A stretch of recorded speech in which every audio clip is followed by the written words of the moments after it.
Hi, and welcome to the Gen X podcast. My name is Evan, And I'm John. and John is our special guest today. I'll be meeting with Brady a little bit later. We'll have a separate podcast, but John's an old friend of mine.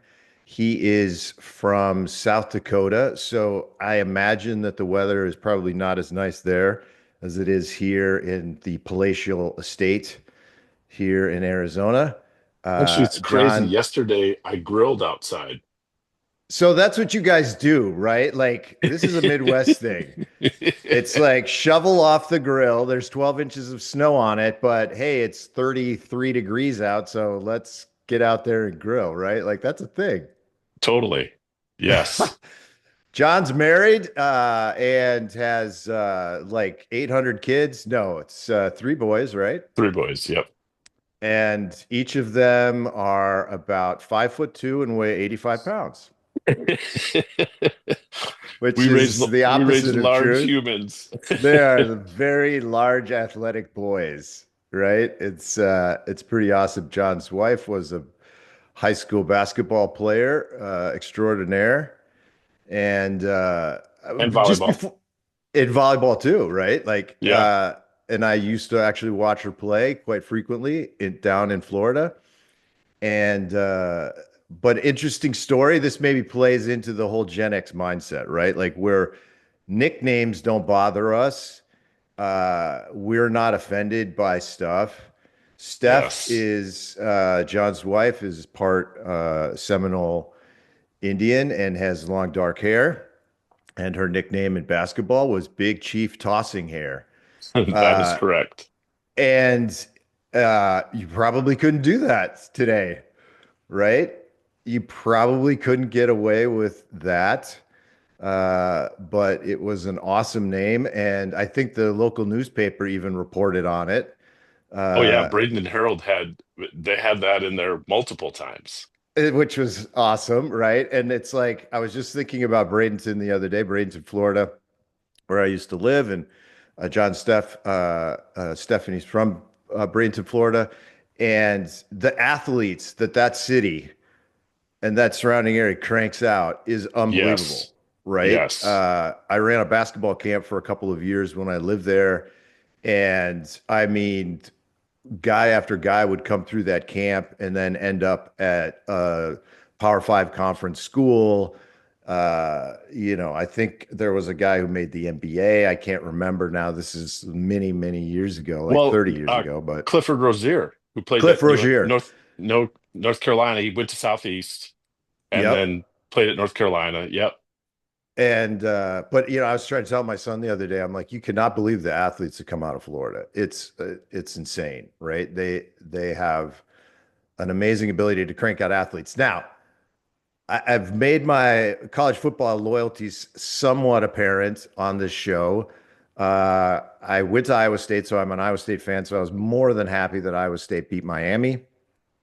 That was a big win for their program. They got their 11th win. They've never done that before. They hadn't even won 10 games in a season before. So, Hmm. played a really good game. Rocco Beck is a gamer. The quarterback for Iowa State, he's a gamer. He just figures out ways to get things done. But I got a question for you, John, because I was thinking about this. So Cam Ward sits out at halftime. As a member of the athletic community with your sons and everything else, how did you guys feel about that particular move? Uh, College football is a crazy landscape of mess, you know. Isn't And it? well, and what's interesting about that is like, I guess say what you want about like Deion Sanders and Colorado, but like they played, like Shador They Sanders and played. Yeah, Travis Hunter, they played, which I thought was great. But yeah, sitting out, it's a really crazy time. It's one of those like sort of like transition moments in college athletics and college football in particular that we're going to look back on and be like that was kind of a weird time because there's going to be some things that come along that are going to like okay, how are we going to get some guardrails in place? It feels like that's coming. But yeah, player, I mean, I would. if it was my boys, I'd be like, you're going to play in the game, play with your teammates, like be in Yeah. there, you know. Um, but what's interesting. Speaking of Miami, their basketball coach Jim Larinaga just decided he just stepped He's down. out. Yeah. Yeah, just like I'm He's done. like, I've had I'm enough of this portal crap. I'm out of here. Right. yeah, Well, and I was thinking about it because I was trying to figure out why a 5-17 was in a bowl game, right? So, and I forget who that was, Louisiana Monroe or so. I don't know. I mean, it was like no name school, and you're like, what are they doing in a bowl game? yeah. 5-7, and it's like, well, Marshall decided to not go to their bowl game because they have no players and no coach. Like everybody entered the portal when their coach quit. Oh my gosh. And I was thinking about that because the guy at Indiana took like 13 players from the team that he was at, right? Yeah, It feels like the guardrails have to be like I don't know, man, because I know it's like it all comes down to what's best for the game is not going to be necessarily what's best for the player, which means there's going to be legal stuff involved, right? for Why sure. shouldn't Yeah, I be able to go to whatever school I want? Hey, John can go to school, whatever school he wants and transfer 40 times if he's not playing sports. So why am I any different, right? That's the argument in court that's going to yeah, hold up, right? It is. yeah. So you got to live with that, but man, it sucks, especially if you're a coach and you spend all this time and you get a 4 or 5 star recruit to your program and you just happen to have a really good player sitting in front of him for a year and the guy's like, "No, I don't want to sit on the bench. I want to play all 4 years." It's like, well, what do you do? Yeah. Well, what's interesting, just locally here in South Dakota. So, the difference between FBS football and FCS football. So FCS Right. is really big here because the Missouri Valley Conference had three teams in the Final Four of the FCS playoffs. So you had Yeah, it was North crazy. Dakota State, South Dakota State, and University of South Dakota. Well, North Dakota State beat South Dakota State in the semifinals. University of South Dakota lost. But South Dakota State's coach just got hired at Washington State, and Yes, the I saw rumor that. has it is he's taking his entire staff with him, and like the quarterback's in the portal, their best wide receiver Oh my gosh. is going to Washington State. I don't know where the quarterback's going, but like here's a team that's won, two national championships in FCS. Now we can talk about FCS level and like where that sort of Right. fits in is kind of a funny, weird thing, but they're a very storied program, so it's like that basically starting over. Like what are we going to do? They're actually talking about the guy who retired, John Stiegelmeier, who retired prior to Rogers leaving. They're Coming thinking back. about Stiegelmeier coming back for a couple of years just to sort of like almost provide like some Straighten it out. stability. Yeah, Yeah, it's like it's it reminds me of the situation when Bud Grant left the Vikings in I think it was 83 or 84, 83 maybe, and they brought Les Steckel in. This is going way back. They went 3-13. Bud Grant was so embarrassed, he came back for another year just to straighten it out. He's yeah. like, he's like, there's no way I'm going to let my legacy collapse in one season after I'm gone.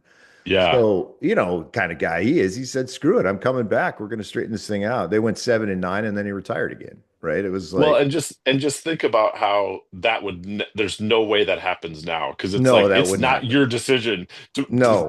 back then the coaches like they had a lot more control and say in what was going on. That Well, doesn't and exist they did anymore. as most teams do when an emeritus type situation happens. The guy's still with the team, right? He's still an Yeah. advisor or something consultant or whatever, because they just don't want him to go away, right? And that happens with a lot of players too. And you'll appreciate this one, John. Like both Luis Gonzalez and Randy Johnson from the Diamondbacks, from their World Series team in 2001, Yeah. work for the Diamondbacks, like have worked for the Diamondbacks post in, Yeah. executive consulting type stuff. And I don't know, maybe you and I talked about this before, but we used to listen to sports talk radio a lot here in Arizona. Yeah. And they got a couple of guys that are fairly famous in the sports talk radio business. And anyway, they had an interview with Luis Gonzalez, and this was probably in like 2000, I don't know, probably 2009 or 2010. something like that. And they were talking to him on the phone. Hey, Luis, how's it going? Whatever.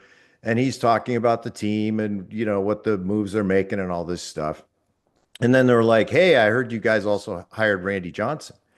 And he's like, "Yeah, we did. And in fact, he's here. Do you want to talk to him?" And they're like, "Yeah, that'd be cool." He's like, "Hey, Randy, when you're done getting me that coffee, the guys want to come in." Oh It man. was awesome. And then he just kept ribbing him the whole time. He's like, "Did you have those numbers for me, Randy?" Just like, Meanwhile, the big unit's giving him that massive stare down, yeah, just that he giving would him get. the. So Yeah, and people ask me like I've asked before, so I'm going to ask you this question. I'm gonna give you mine to give you some context, and then I'm gonna ask you the question. So, uh, favorite sports moment in your life, right? Favorite sports moment in your life. Now, it's tough. We've lived long lives. Just FYI to everyone out there, John is also a Gen Xer. He's solidly sort of in the middle, two-thirds of the way in as well, similar to Brady. We've lived long lives and experienced lots of sports moments, a lot of heartbreak along the way, and all of that. But favorite sports moments. So, like most people my age would probably say the Miracle on Ice. And let yep, me tell you, that's right up there. But here's the thing with that, it's not a moment per se. It was actually, 6 games or whatever yeah, is what made it. Because if they don't win the gold medal, we're probably not talking about it, right? yeah, They had to come yep, back and win the gold medal against Finland, I think, like a day later, and they did. But if they hadn't done that, it wouldn't be the same, right? But that was a fantastic moment, culturally significant, right? yep, The other sort of, I would say, culturally significant sports event was the Diamondbacks World Series. And it's yes, because it followed 9/11, and I mean followed yes, it like a month after, right? yeah, So it was like bang bang, they canceled games, World Series got pushed out, all of that, the context being in New York City for 3 games, the way New yep, York won them, all of that coming down to the greatest relief pitcher of all time on the yes, mound. Um, you know, uh, so most people would say, if Diamondbacks fans especially, but a lot of just baseball fans would say, Luis Gonzalez getting the hit, winning in the bottom of the ninth was a yep, tremendous at the end to a series. It was a phenomenal thing. You had Randy Johnson, you had Kurt Schilling, you had Mariano Rivera. I mean, you just unbelievable cast of characters as well, right? yep, Here's my favorite moment of all of that. Randy Johnson walks onto the mound as a relief pitcher after throwing yes, 110 pitches the night before as a starter, right? yes, And the backup to that story was that the manager came out. Diamondbacks were winning that game like 15-4 or something. I mean, they were blowing it was 15-2, whatever it was. It was a blowout in game 6, right? So it's like the seventh inning. The manager comes out and it's like, "Okay, Randy, you've done enough, right? Like, obviously, we're going to win this game. I'm going to pull you out." And he said, "Nope." And he's like, "What do you mean, nope?" He's like, "I'm not coming out unless you promise to pitch me tomorrow night in relief." So he's like, wow, "Deal." He's like, "Deal," right? But yeah, Randy had thrown like 110 pitches. that's fantastic. Like, what does a starting pitcher throw? Like this last year, the average number of pitches a starting pitcher throws 62. Like, well, I don't know what it is, but it's like Yeah, there's like it's no complete games. Barely anyone goes past the seventh. And here's Randy Johnson. He comes out, and the look on the Yankees' faces, right, yeah. was just like they pan to the dugout, and they're just like, they have this look on their face like, "Are you kidding me? There's no way," We just right? faced this guy. We just got shelled by this guy last night. How is it that he's going to be able to pitch? He's not a relief pitcher, right? Yeah. It was just an unbelievable moment. And I think what it it said to me about players in moments. There are certain players, and we're going to talk about the pictures behind you because this is the lead into that. There are certain players that rise to the moment. And Randy Yeah. Johnson is a player who rises to the moment and rose to the moment, as is Kurt Schilling. He proved Yeah. it in that series and he proved it in the Boston series, right? Yeah. There are guys who rise to the moment. There are guys who don't rise to the moment, right? And you Hmm. mentioned Colorado earlier, and I got to tell you, that was a very poor performance by their superstars. That looked like a quarterback who didn't know what he was doing, in my opinion. I Hmm. don't, what do I know? I'm just a viewer. It didn't look like he knew what he was doing, right?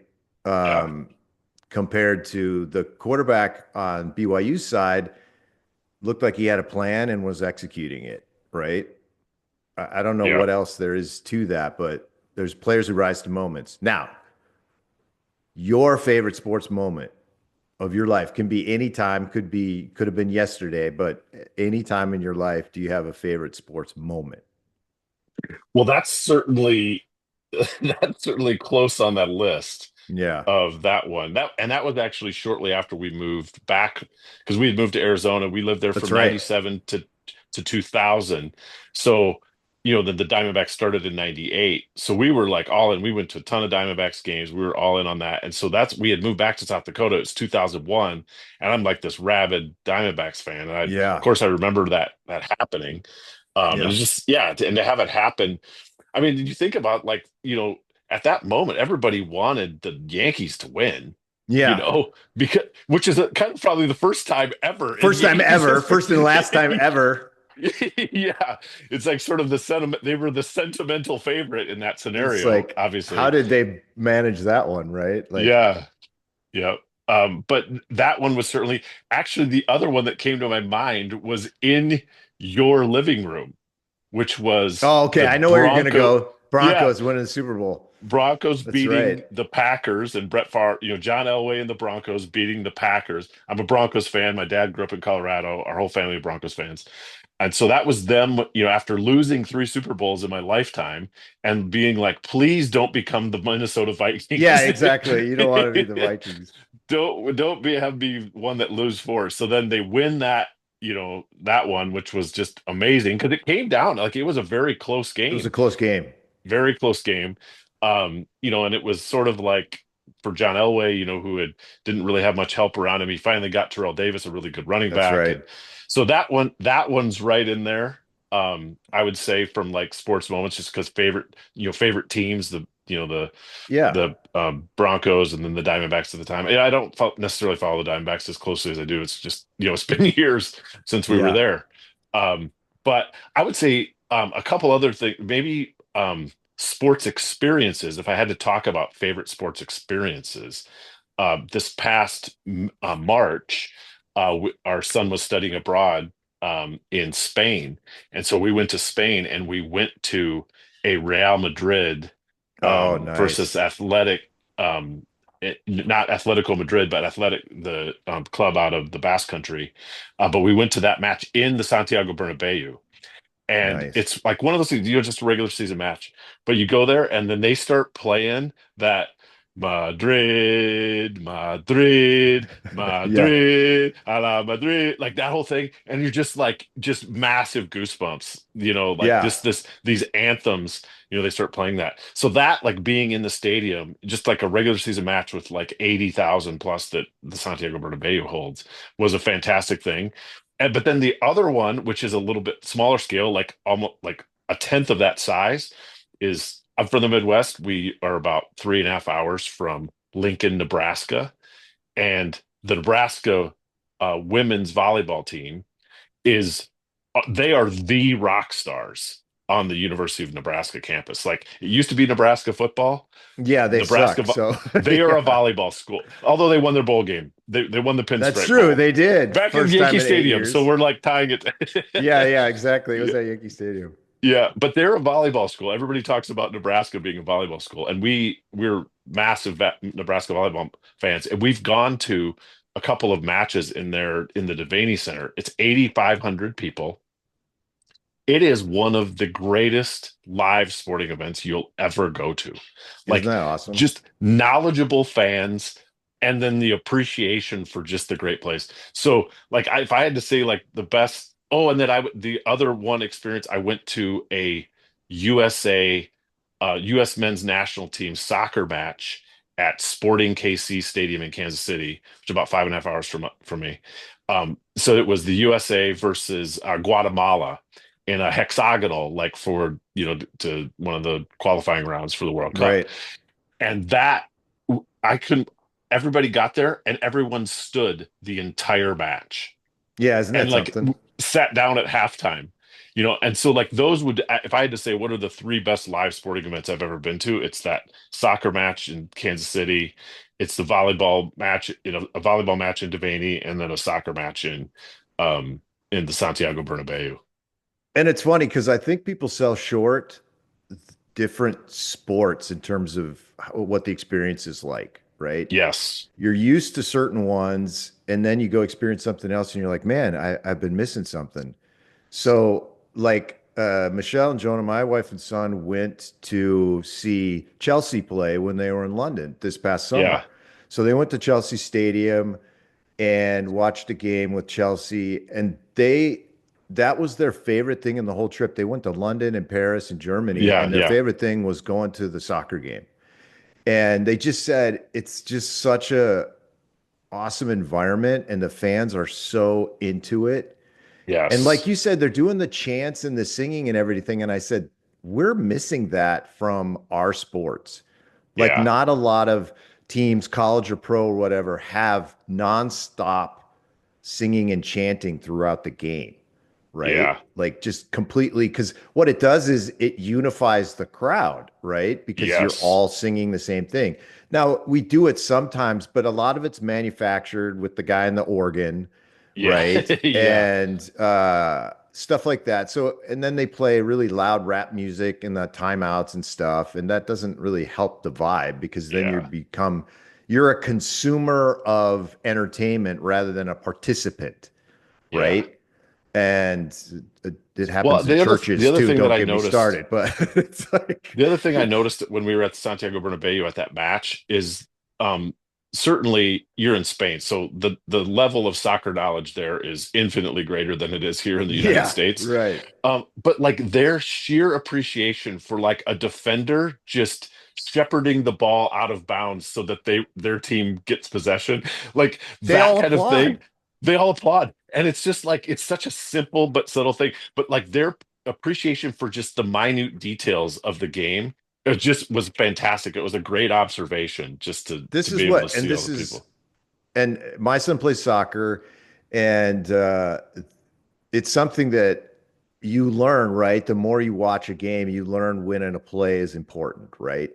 Yeah. And how it can impact the game and stuff. And so the same thing, I'm not a shouter at, you know, kids sporting events. I tend not to shout. I always got a kick out of, it's 5-year-olds playing soccer and parents are screaming at them. It's like, oh my gosh, that's a lot of pressure for a 5-year-old, right? Yeah.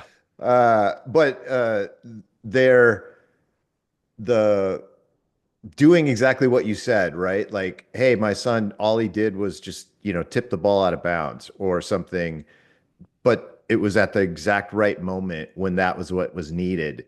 And you're Yeah. like, that's a good play. Or it's a nice ball, right? It's nicely Yes. weighted. And Yeah. people are applauding how nicely weighted a ball is, right? It's like, ooh, look at that nice pass. It was perfectly weighted. Like, these are Well, the subtleties of the game that like is lost on most American spectators, right? yeah, and you hear the crowd, like you can just feel that buzz when like a pass, like if Yeah. it's a Ooh. longer pass, wait, and it's like into space, and you can see that the guy's running. There's like the crowd, the buzz just like raises in the stadium, Yeah. like okay, something's about to happen, you And know. it's funny because my son reported back. So they had really good seats. They were right on the midfield stripe at the top of the stadium, but that's a perfect view, right? It's like the camera angle kind of view of a stadium. And but he plays, FIFA 21, FIFA 24, whatever it is, a lot. And is familiar with the announcers and the things that say, the guy in front of him, the fan from Chelsea in front of him said, "Oh, he's going and fluffed his lines." And it's like that's an exact quote from something from FIFA, right? That's how knowledgeable the fans are, right? Like he actually said the line, and my son was just laughing. He's like, "Oh, I got to tell dad that." So he's texting me during the game from London. The guy in front of me just said he fluffed his lines, right? And it's funny because Funny. like sporting events too, like that's a good point. Like the experience, my favorite experience, I think, was I don't go to many things. Like I'm not a big crowd person. So it's like that doesn't really, Let's be but honest, you don't really leave the I house. don't really leave the house. So that's why this is why I'm doing a podcast, for crying out loud. Yeah, Like exactly. I would never speak to anybody if it wasn't for this podcast, John. You could, people are probably guessing it's like, yeah, I've got a little hot plate over here and I'm warming up soup in the can. Right? Like, Yeah.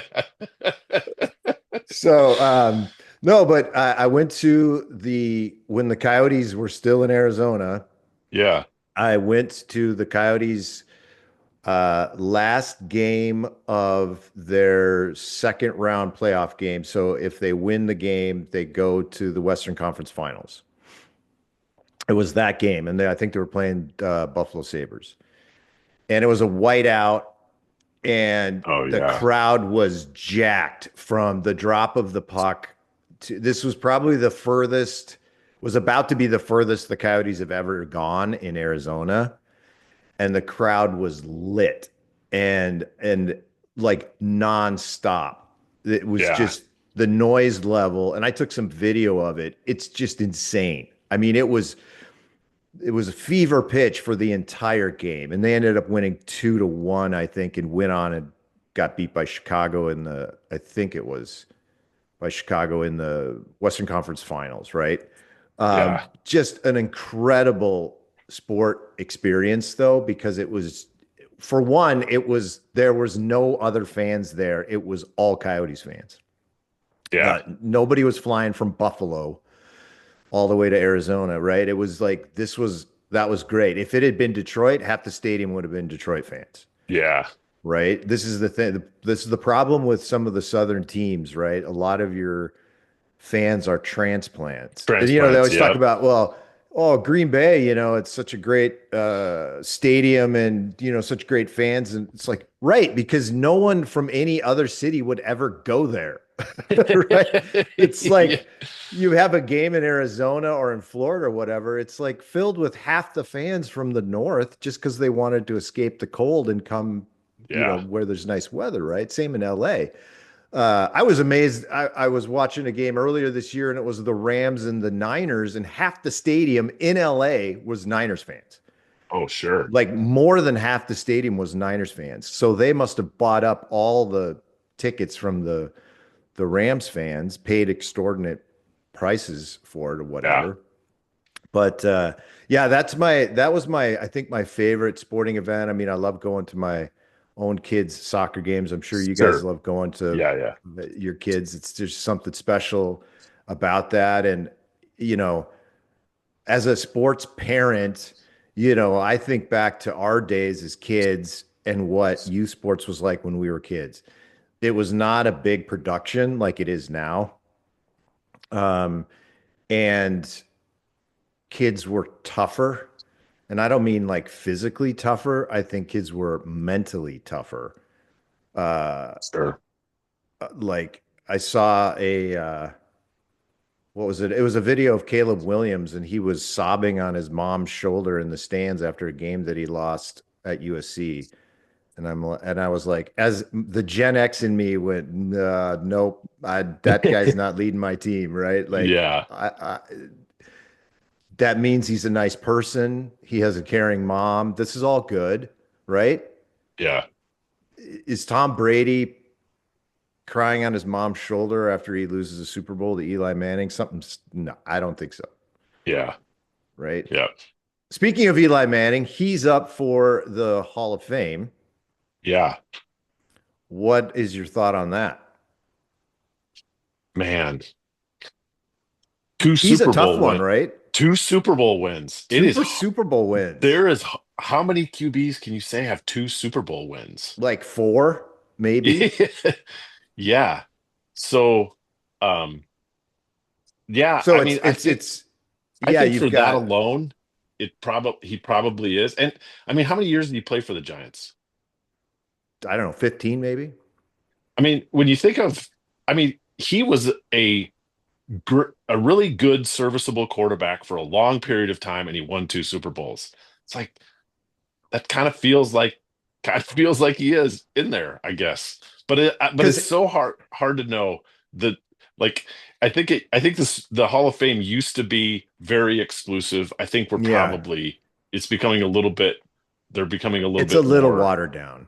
a little bit. Yeah, I would agree. And it's not that those guys haven't achieved great things, but it's like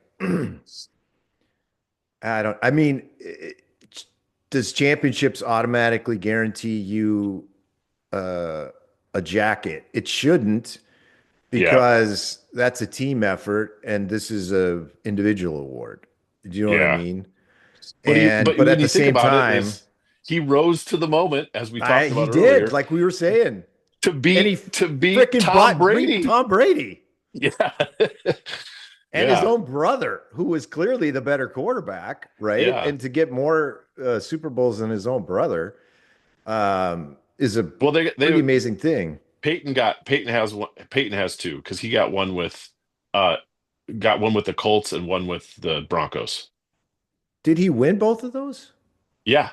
Yeah. Did he really? But he lost one Well, too, he right? lost one with the Broncos as well. Like Seattle beat the Broncos really bad, Yes, but and I he did. remember that one. That was awful. Yeah. Yeah.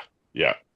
Yeah, my dad and my brother my younger brother lives in New York, and my dad like flew out there, they got like really good tickets and kind of made a whole day of it, and then it was just like just total drubbing to Seattle. It was Those like, are and oh the, man. those are that's why I like this is one of the reasons why I don't want to spend a lot of money to go to a sporting event, because just even if I paid $100 for a seat and then my team loses, I just paid $100 to feel miserable, right? Yeah. And then everybody will say, no, but if they win, it'll be such a great experience. It's like, yeah, I don't, that's why my theory is, so what I would love for this year, of course, like I'm a Vikings fan since I was a kid, and in my lifetime, I would like to see them win a Super Bowl, right? Yeah. And so the perfect Super Bowl would be Buffalo and Minnesota, because it's the something has Yes. to give Super Bowl. And what a great Yes. story it would be. It's like enough already with Kansas City. Yeah. Let's have Buffalo and Minnesota play. It would be so interesting It would be great. of a Super Bowl, because someone's got to win. They both have lost four. That they have, these are two really good franchises, right? Over the history of time, they've been to eight Super Bowls between the two of Yeah. them. Yeah. It's like this would make a really good story and somebody would have to win. But what I've decided is, if the Vikings ever make it to the Super Bowl, I'm betting $1,000 for them to lose, because then either way, right? Yeah. If they win, I'm happy, and the $1,000 was worth it. I got to see my team win a Super Bowl, right? Yeah. If they lose, I'm okay with it, because I just, and maybe I attach a parlay to it with, like, something else, but it's like I would make some money off of it. So then that would ease the pain of losing a fifth Super Bowl. Yeah. It's like, but I remember, like you said, watching Denver win the Super Bowl. And my aunt and uncle were lived in the Denver area when I was a kid, and we're big Broncos fans, and we saw the Craig Morton or whatever Super Bowls of the '70s when Yeah. they lost to Dallas, I think it was, and Yep. all of that. So I was pulling for Denver. Of course, I would never pull for the Packers. It doesn't Is it? matter what the Yes. scenario is. It's like this is how it works, right? Like, Hey, I got a question for you um, as a Vikings yeah. fan. I was talking about this with my brothers. Um, what do you do with Sam Darnold and I JJ just McCarthy? had the What exact do you same do? conversation with my son yesterday. So, Yeah. because I asked him that exact same question, John, is like, what do you do with Darnold, right? He's on a 1 year, $10 million deal. So it's a steal, right? To have a Yeah. guy win 14 games, which is more games than he won in his previous 6 years in the NFL combined. Yeah. So I don't know what to make of that. Now, I was thinking about it. He passes the eye test for me. Now, I've watched every game. I have the NFL package. I've watched every Yeah. game. He has played really well, right? He's had a few moments here and there, Yeah. but I'm telling you, I've watched a lot of bad quarterback play, both in college and the pros this year, and Darnold has not been one of them, right? Yeah. He has played really well. He throws an amazing ball. He had a pass last week, touchdown pass last week where he was on the run and just dropped a dime in the end. I mean, it was a fantastic pass, right? And I don't Yeah. think it's one of those where I don't even know if the fans appreciate how good that was. Like on the run to his left, running forward, hitting a guy on a dead run, over the top of the defensive back. Like, I don't know how you do that, right? Yeah. But so I asked my son, what do you do with Darnold then? And it's like, I said, it depends on what he does in the playoffs. So if he's a one and done and they lose to Tampa Bay, right, in the Yeah. first round of the playoffs, then you say, thank you for your time. If you want another 1 year, $10 million deal, we'll do it, right? Yeah. And remind him of his record on other teams, right?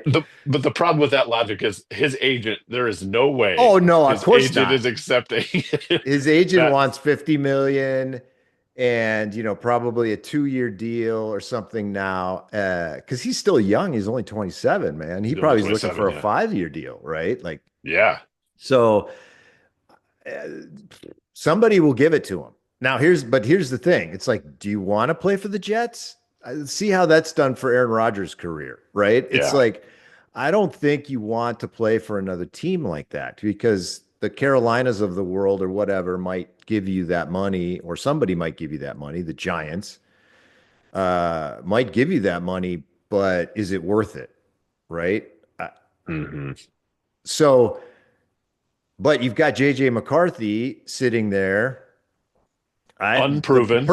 unproven perfect scenario would be, I guess we saw that he was valuable to Michigan though. Either him or Harbaugh was valuable to Michigan since they sucked this year, Yeah. Yeah. right? So that's one people have to figure out, right? Was it Harbaugh or was it JJ McCarthy? He had a pretty successful career at They Michigan. also lost a ton of players to They either lost a lot of graduation guys. or transfer portal or Portal. whatever. Yeah, So they it's did. a really hard It's hard to thing to know, figure out. right? Yeah. It's hard to know. It's an inexact science. If Darnold wins a couple games in the playoffs and magically gets them to a Super Bowl, um, if he gets to a super, here's my thinking. If he gets to a Super Bowl and loses, you pay him and you bring No him back, doubt. right? If he gets to a Super Bowl and wins, now I might not pay him because I've won a Super Bowl and now I'm cutting salary and I'm going to go with JJ. Hmm. Yeah. That's cold blooded. That's the Yeah. business side of it, right? Sure. I'd offer him a contract, but it wouldn't be the best one. And I would say, do you want to stick with a winner and win another Super Bowl? Or do you want to go play for the Giants? Right? Yeah. I don't know. It's a great problem to have, Sure. right?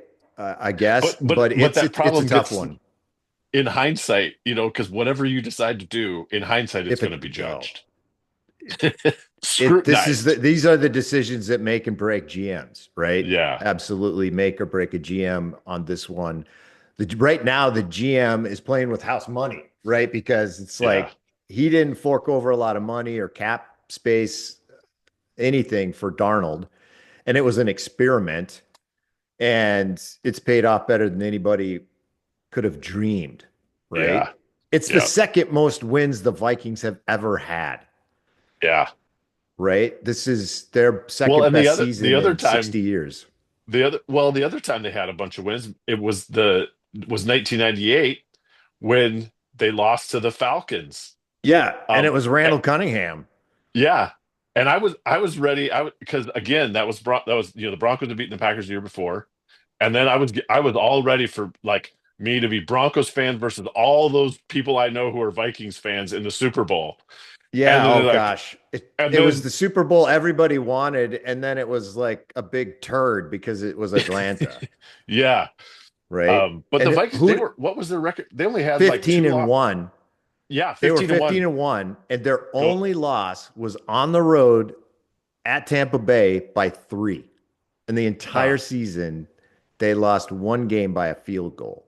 Now it's Yeah. interesting.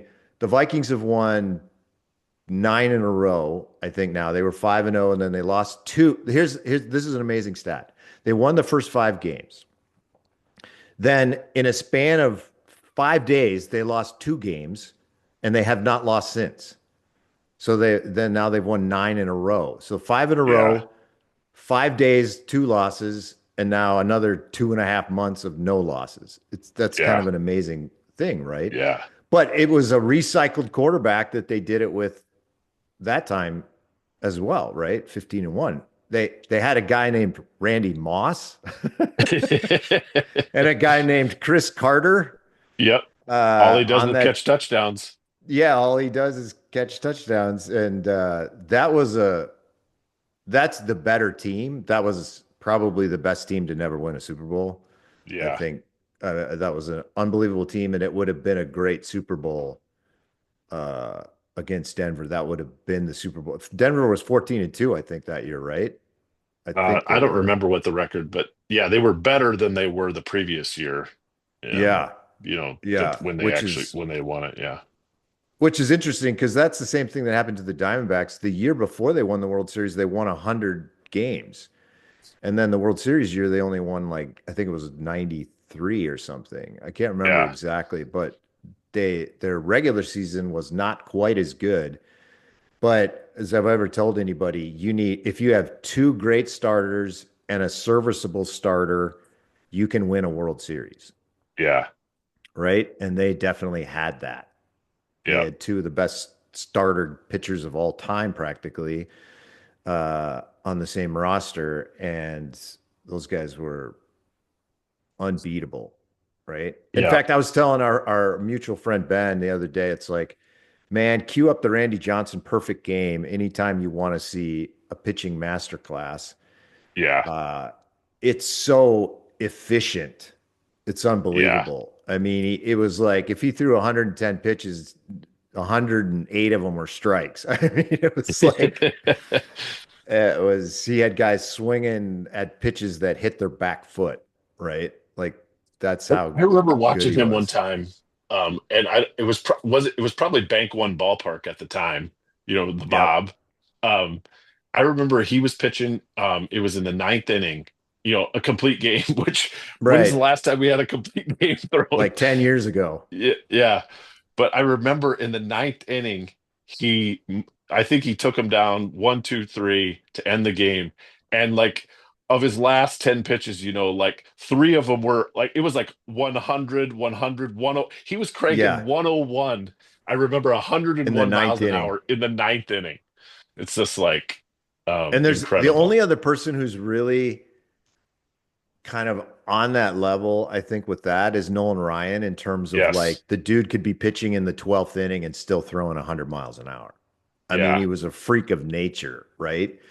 Yeah. And all the complete games that he put together and, you know, all of this just, I mean, Randy Johnson's one of my favorite athletes just because of the aura of the Yes. dude and how locked in he was. And then to find out he's not like that in regular life, right?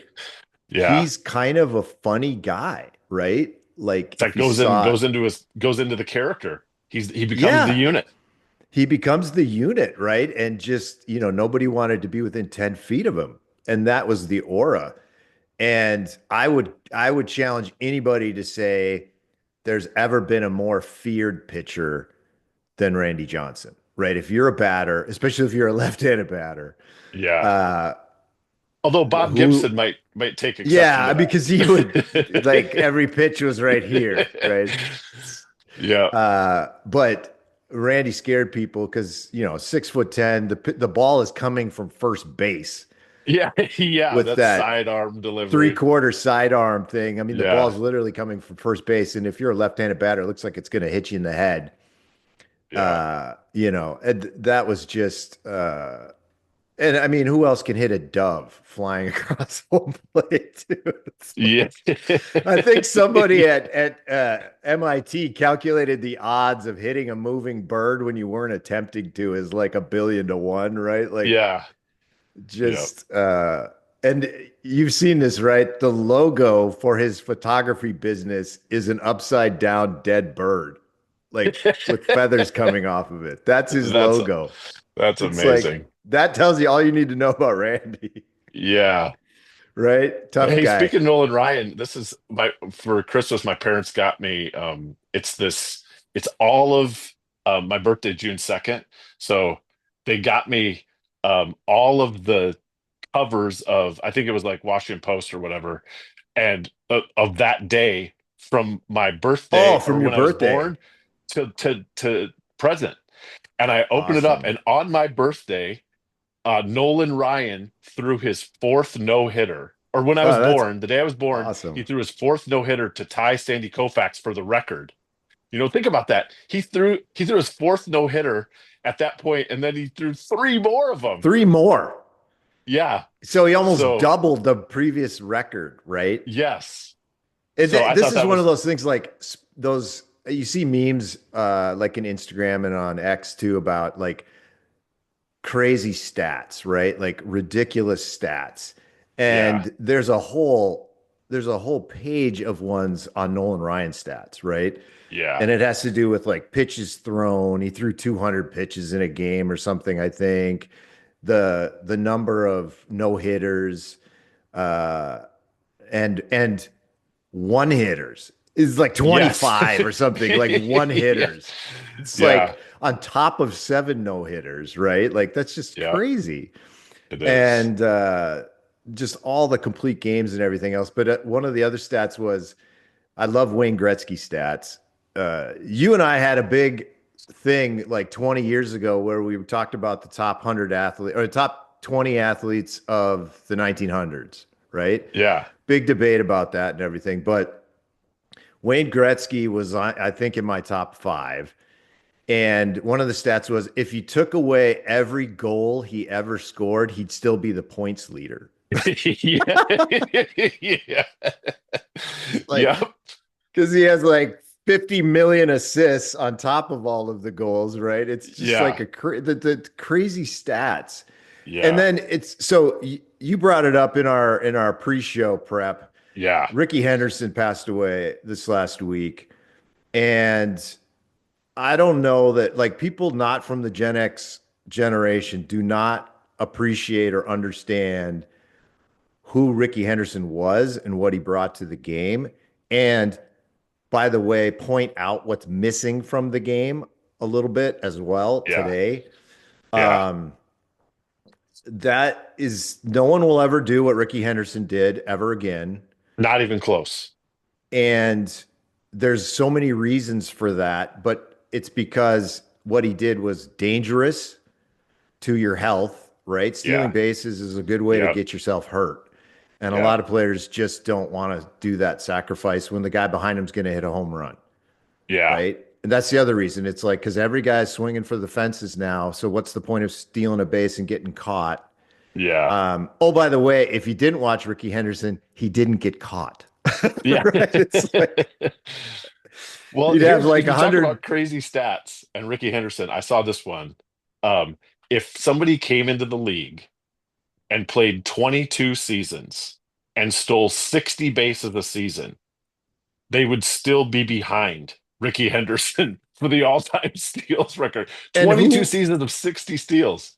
who was the last person to have 60 steals? Does Well, anyone I even think get 60 steals? I think the guy from the Reds this last year. I think he stole Did he have 60. 60? I think he had 67 or something. And we'll Um, say, what a great year of stealing that bases. was That's incredible. Ricky Henderson before the All-Star break. Yeah, exactly. Yeah. So But he would get a walk and then he would steal second and steal third and score on a pop fly. yeah. Well, And I he would saw do it too. like 3 times a game, right? Like, Well, I saw when he played for the Yankees that Don Mattingly, Ricky would get on base, get to second, and Don Mattingly, who's a great contact hitter, would like hit him. Don Mattingly had so many RBIs, and like it was probably like Dave Winfield or whoever was like right. super mad at him because it's like, hey, let me knock him in. He's It's like, He's scoring from second on bloop singles, right? It's yeah, like because Mattingly was kind of a line drive hitter for the most yeah, part, right? yeah, And Ricky could score from first on a single for crying out loud, right? It's like yeah. if it was like a deep single in the hole, he could score on it. 150 But stolen bases, I mean, in a I mean, season kind of he's stuff the greatest leadoff hitter ever, ever. and it's not even close. It's Um, not even most close. most leadoff home runs ever, most runs scored, most stolen bases. I did he have where does he have on the walks? Does he have the most walks too? I think he's up there. Uh I think maybe he got past, but I think he was up there in walks. Yeah. Because this is the thing, like he would hit around 300 some years, right? And part of it was because he would take the walks, and so he'd have like, you know, he'd have like 8 total bases in it, and he'd be 1 for 2, right? It's Yeah. like, you know, I heard another crazy stat about him. There was one game where he was 0 for 0. He had 5 walks and 4 runs scored. He's the only oh player for ever to oh, do that in history. He did, yeah, he got like five no official at walks, bats, but no four official runs at bats. scored. He scored 4 runs. This a guy was a freak. And so like not only was he that, but the personality, right? And this is the thing, right? Ricky had a bigger than life personality. Just uh very dramatic, very showy, but also kind of lovable, right? Well, yeah, Uh yes, his personality is just, I mean, he's this crazy great athlete, all these crazy stats, but he just has this personality that is just unreal. yeah, it was just a fascinating. He talked about himself in the third person, right? Ricky being Ricky's Ricky. gonna steal bases, you know. It's Yeah. like, Oh, you know, it's I saw this story the other day. This will tie back to Diamondbacks because it's related because Steve Finley. oh yeah, So yeah. Ricky Henderson played for I don't know how many teams in his career. He kind of bounced around a lot, Yeah, he did but at the end. he went to go play for the San Diego Padres, That's and right. he gets there, and Steve Finley says to him, "Hey Ricky, you have tenure. You can choose whatever number you want." And Ricky goes, 10 years. He said, Ricky been playing 16 or 17 years. That's awesome, man. Yeah. That is And like then that's a perfect Ricky quote for sure, man. there was another one where somebody like quoted John 3:16 to him and Ricky goes, 3:16, Ricky hitting 3:30. I just personalities in baseball is an amazing thing, right? Because Yeah. the sport lends itself, I think, more than other sports. Because in football you got helmets on, Yep. you know, you can't see the guy. The the pace is fast, right? But in baseball Yep. the pace is slow. So announcers can tell stories Yeah. about, the players while they're at bat or while they're, doing something. There's room to breathe within the game, right? Yeah. And so you'd hear stories, announcers telling stories about Ricky during the game. And then, but just, talking about the stats like you talk about it like it's nothing that a dude could steal 150 bases, right? Like to put that into context, like we just said, the best base stealer in baseball last year was in the 60s, right? And that was an anomaly. He was probably 20% over most guys, Yeah. right? 50 stolen bases is considered a great year. It's the same in hockey. Like 50 goals is considered an Yeah. amazing season, right? Well, Gretzky was Yep. scoring 100 with 200 assists. Yeah. Like that was nothing, Yeah. right? That was like a a 3 week span for him to have 50 goals, right? It's like Yeah. going on a tear. There's just I love stuff where it's like the stats are so incredible that you can't even believe it by today's standard, Well, if you go right? And look at there's if you go look at the scatter plot of all time stealing stolen bases, Ricky Henderson's at 1,400 or whatever he is, and then Lou Brock's at like 900. And then 900. it's like everybody's like bunched together like that, and then Ricky's like, it's just like he's such a stray data point. It's In that yeah, and it's unbelievable. it is an unbelievable thing. There's in sports like that, like to be able to get to the point where you're in a number of different stats that you're that far ahead above everybody is just an incrable thing, right? If you're a And it's funny statistically because stray data point, you have done yeah, something. then you've done something, right? And it's like I I I I always am amazed at like underappreciation for athletes from different eras, right? Whatever the sport. People lose sight of what they were able to do. And there's no bigger example of that than Babe Ruth, right? Yeah. Like if you ask the average person about Babe Ruth, wasn't he that fat guy? Whatever. Like they don't know He like was. he was, but they don't know what type of an athlete the guy was.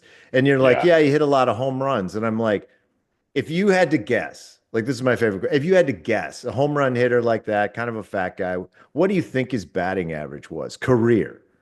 And people will say, I don't know, 275, whatever. No, 346.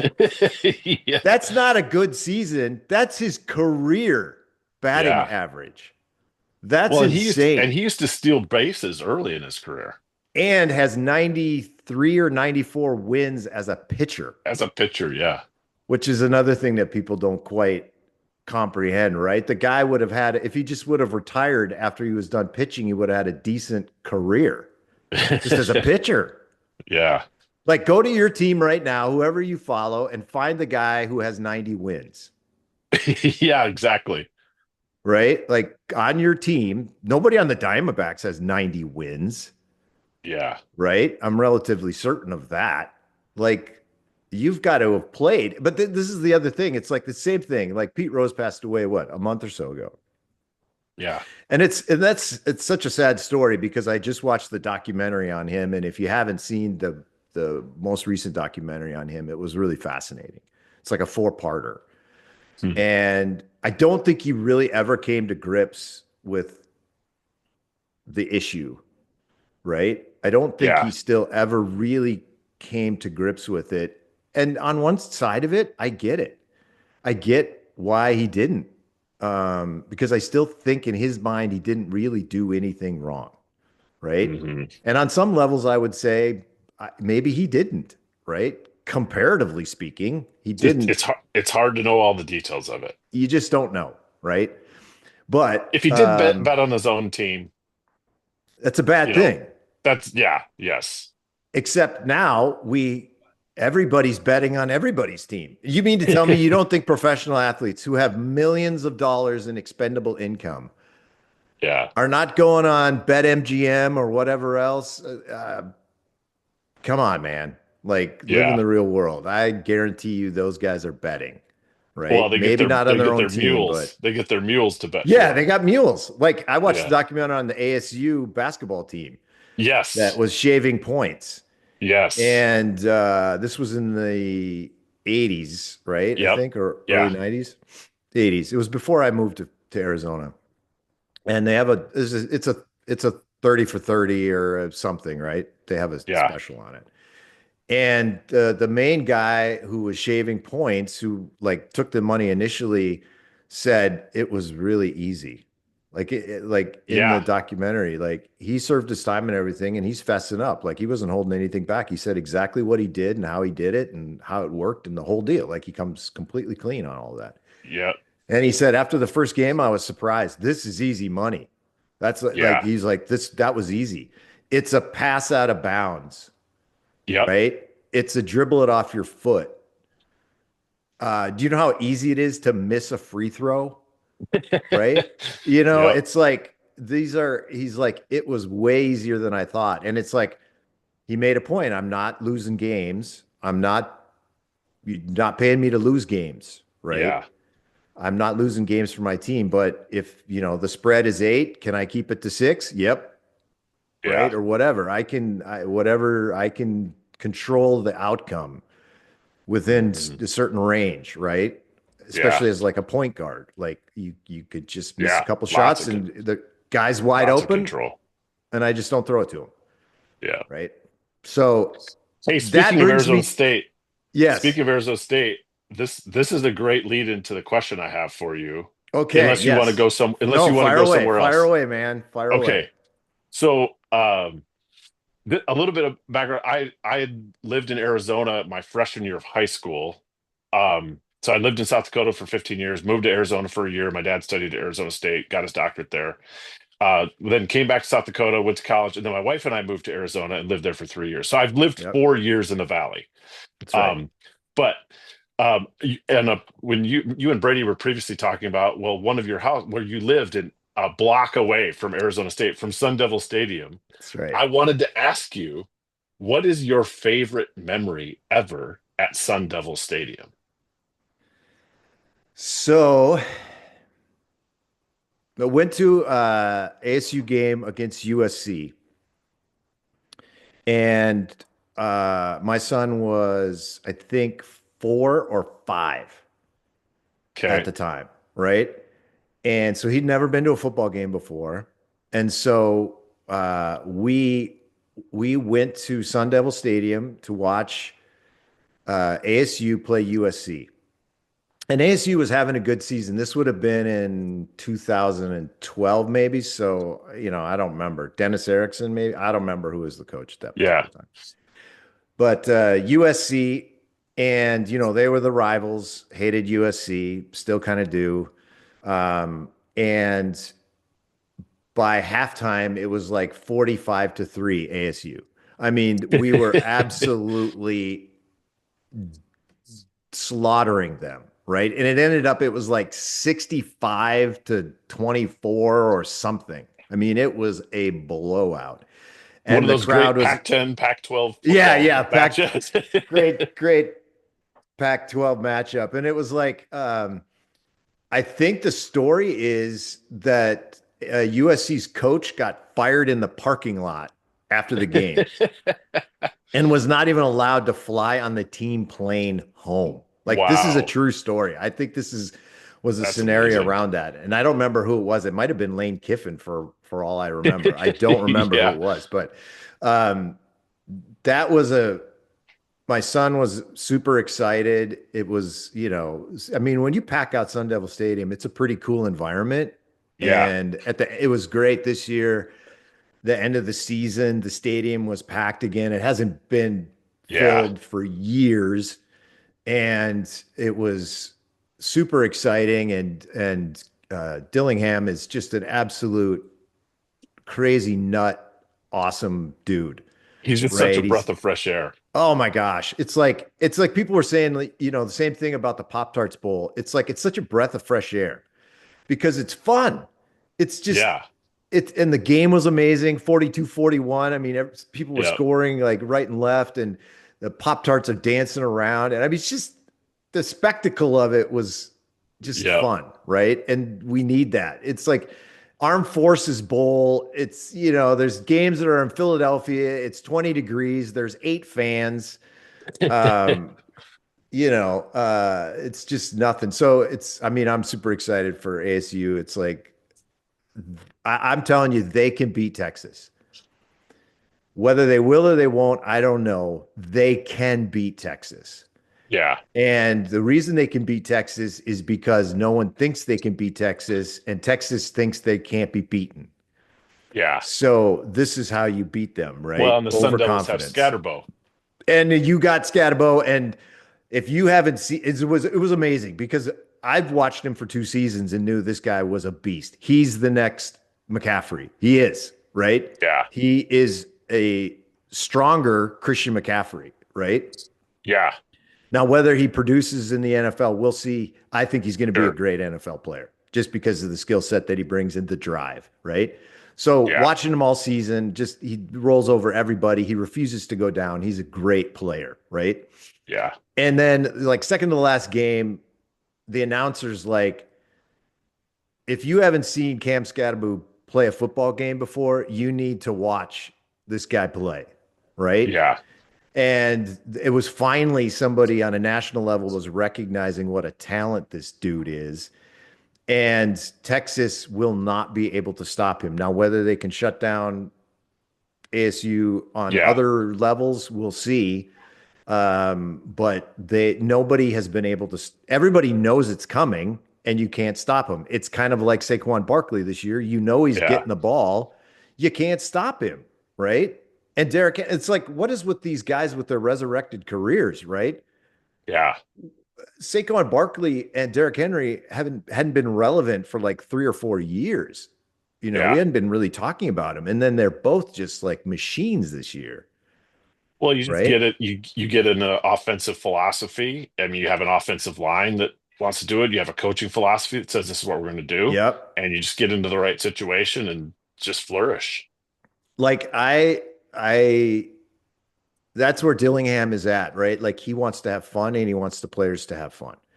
Yeah. And Well, and he's a I good guy think, to boot. Like when you think yeah. about he got all those escalator bonuses in his contract, and then he Oh just my like gosh. gives all the Gave money it away away. to like his back end staff. It's like this is the Yeah. great dude. This is how you do it, right? This is how, as a leader, that's what you do, Yeah. right? And just the excitement I think that he brings, I think players want to play for a guy who has that level of investment in things and to flip a team from, back to back 3-9, com- just awful, awful football seasons. I mean, just Yeah. terrible football to be, you know, get a bye in the college football playoff in your first season in the Big 12 to win the Pick league. That's pick insane. 16th, pick 16th in the Pick Big 12. 16th, right? Like literally no one would have predicted it, right? Yeah. Which makes them the perfect team to be kind of America's team in these last, in these 4 games coming up, right? Because Yeah. if this team makes it further, it's such a great story. It's just such a Yeah. great story. I mean, they didn't make it into the rankings until like the second to the last week of the season, right? No Yeah. one respected them all year long. Despite, the one of the games that they lost, of the two that they lost, their starting quarterback was out, Yeah. right? They're probably legit like a 12-1 team. And, they just weren't getting the respect. Now, I've got something else to say about that. The Big 12 is got so disrespected this year. And at the same time, the ACC was being played up with all of their great teams. They're 1-9 in postseason games right now, the ACC. One Wow. and nine. It's the worst postseason a conference I think has ever had, and they still got 4 more games to lose. And it's Wow. likely they'll lose them, right? Like Yeah. it's pretty likely that they might lose all 4 of those games. When are we going to stop talking about them being included as a P4 conference? That's dreadful.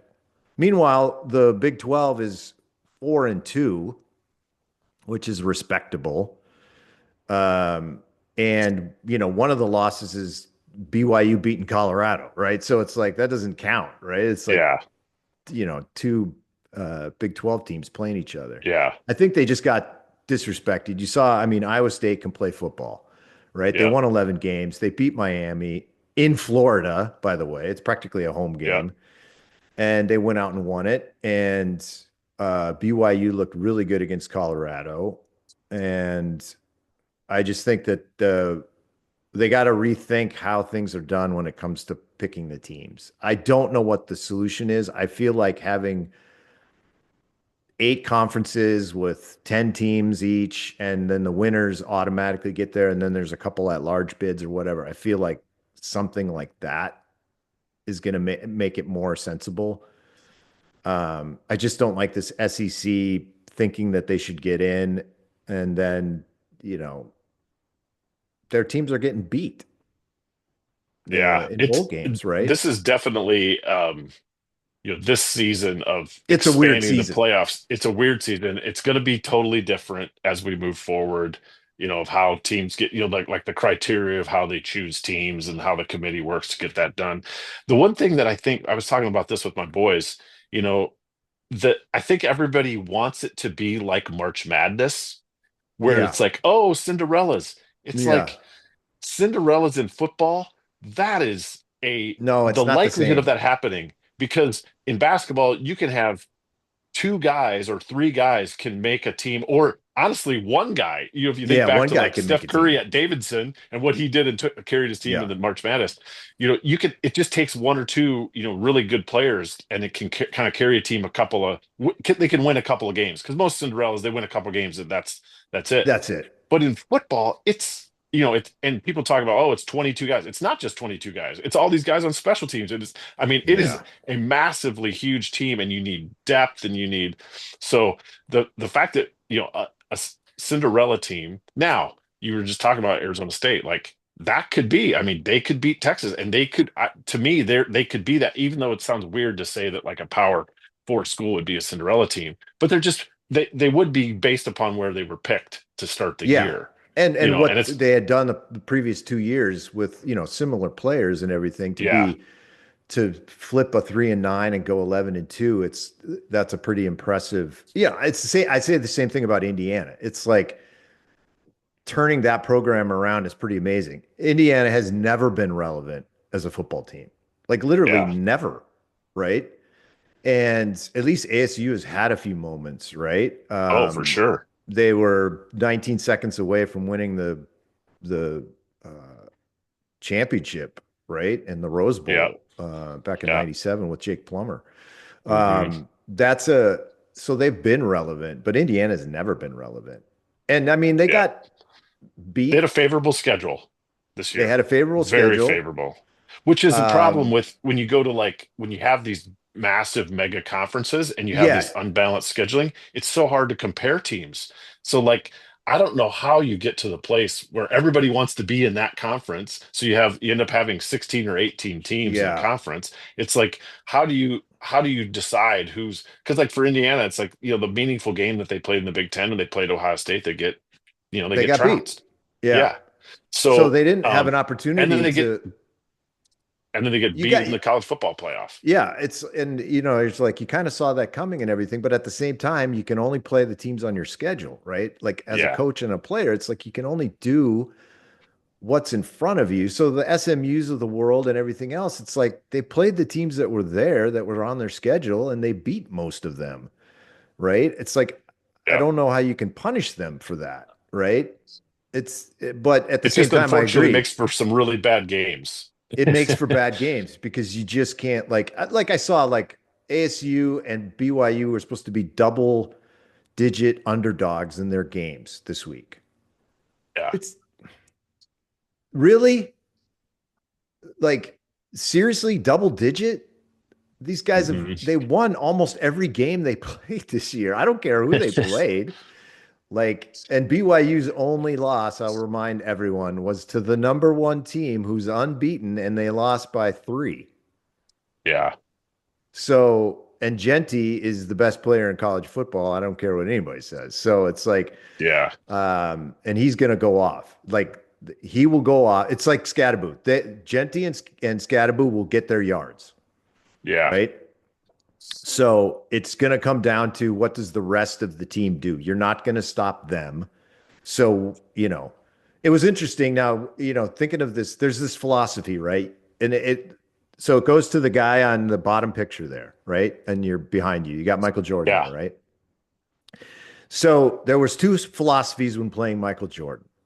There was let's stop Jordan, right?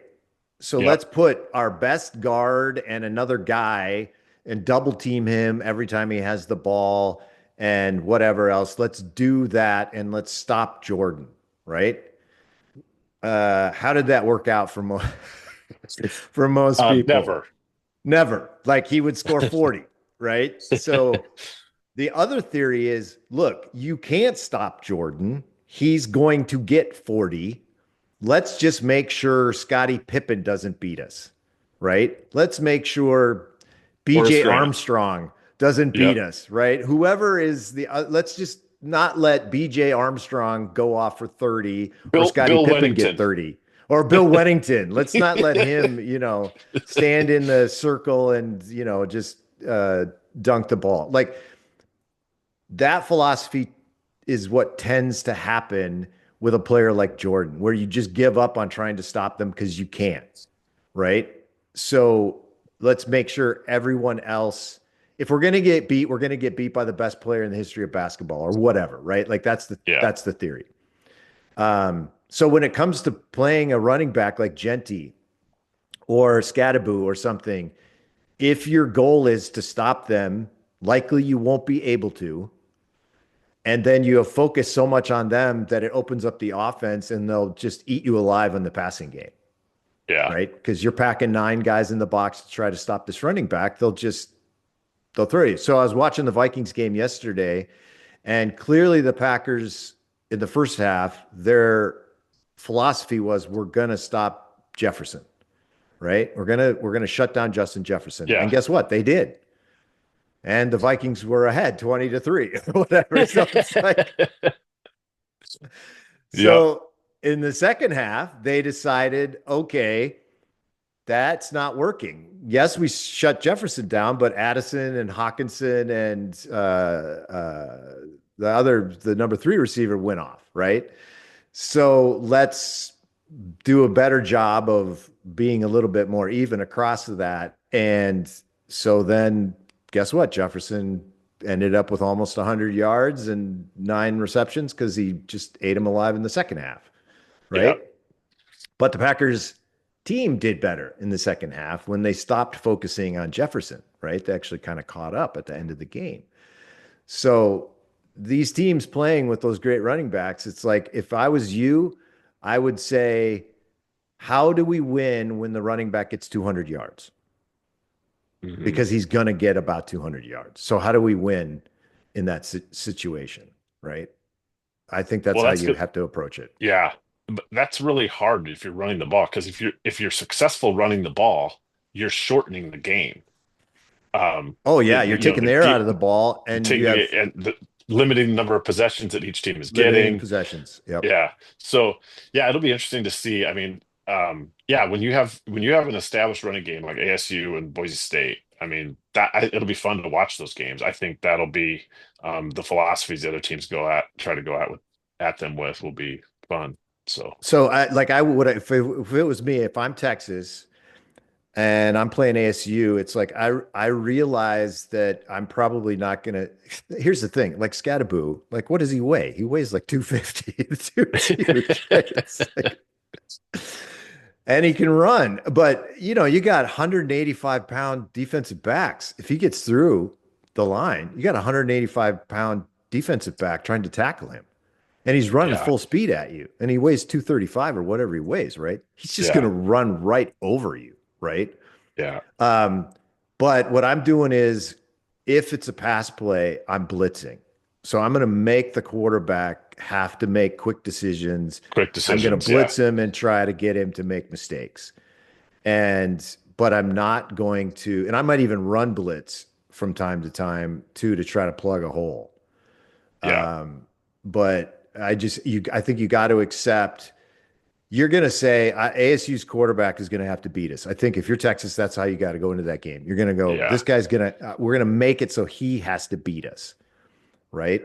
Well, I think that to me, I think what would be very successful for Arizona State and Boise State would be quick passes into the flats to Yeah. those guys. It's Get him out like in space. cut them out, put them in a different position than they're game planned for. So now, obviously, teams are smart. They're going to Right. be able to like know that. But to me, it's like if you can mix it up enough and then give them those little quick passes, which is those quick decisions that quarterbacks. Those are easier throws, to make a quick decision. I think that could be. I think those would be very excited. Yeah, those two teams that if we go back to talking about like Cinderellas in a playoff or Yeah. whatever, those two teams I would think that a lot of the people who cheer for the underdogs would love those teams to win. Yeah, they would. I think it would actually be good for the sport.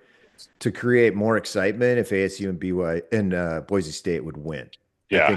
I Yeah. think it would be, the SEC fans will cry, and talk about hypotheticals. Like I saw there was a funny post on X. It was like the SEC is now 15,000 and 0 in hypothetical games because that's all their fans want to do. Oh, and same with the Miami fans. It's, oh, if Cam Ward would have played the whole game, they would have beaten Iowa State by 20. And it's like, well, if Iowa State's wide receiver, number one wide receiver had played, we would have beaten Miami by 50. Is that how it works?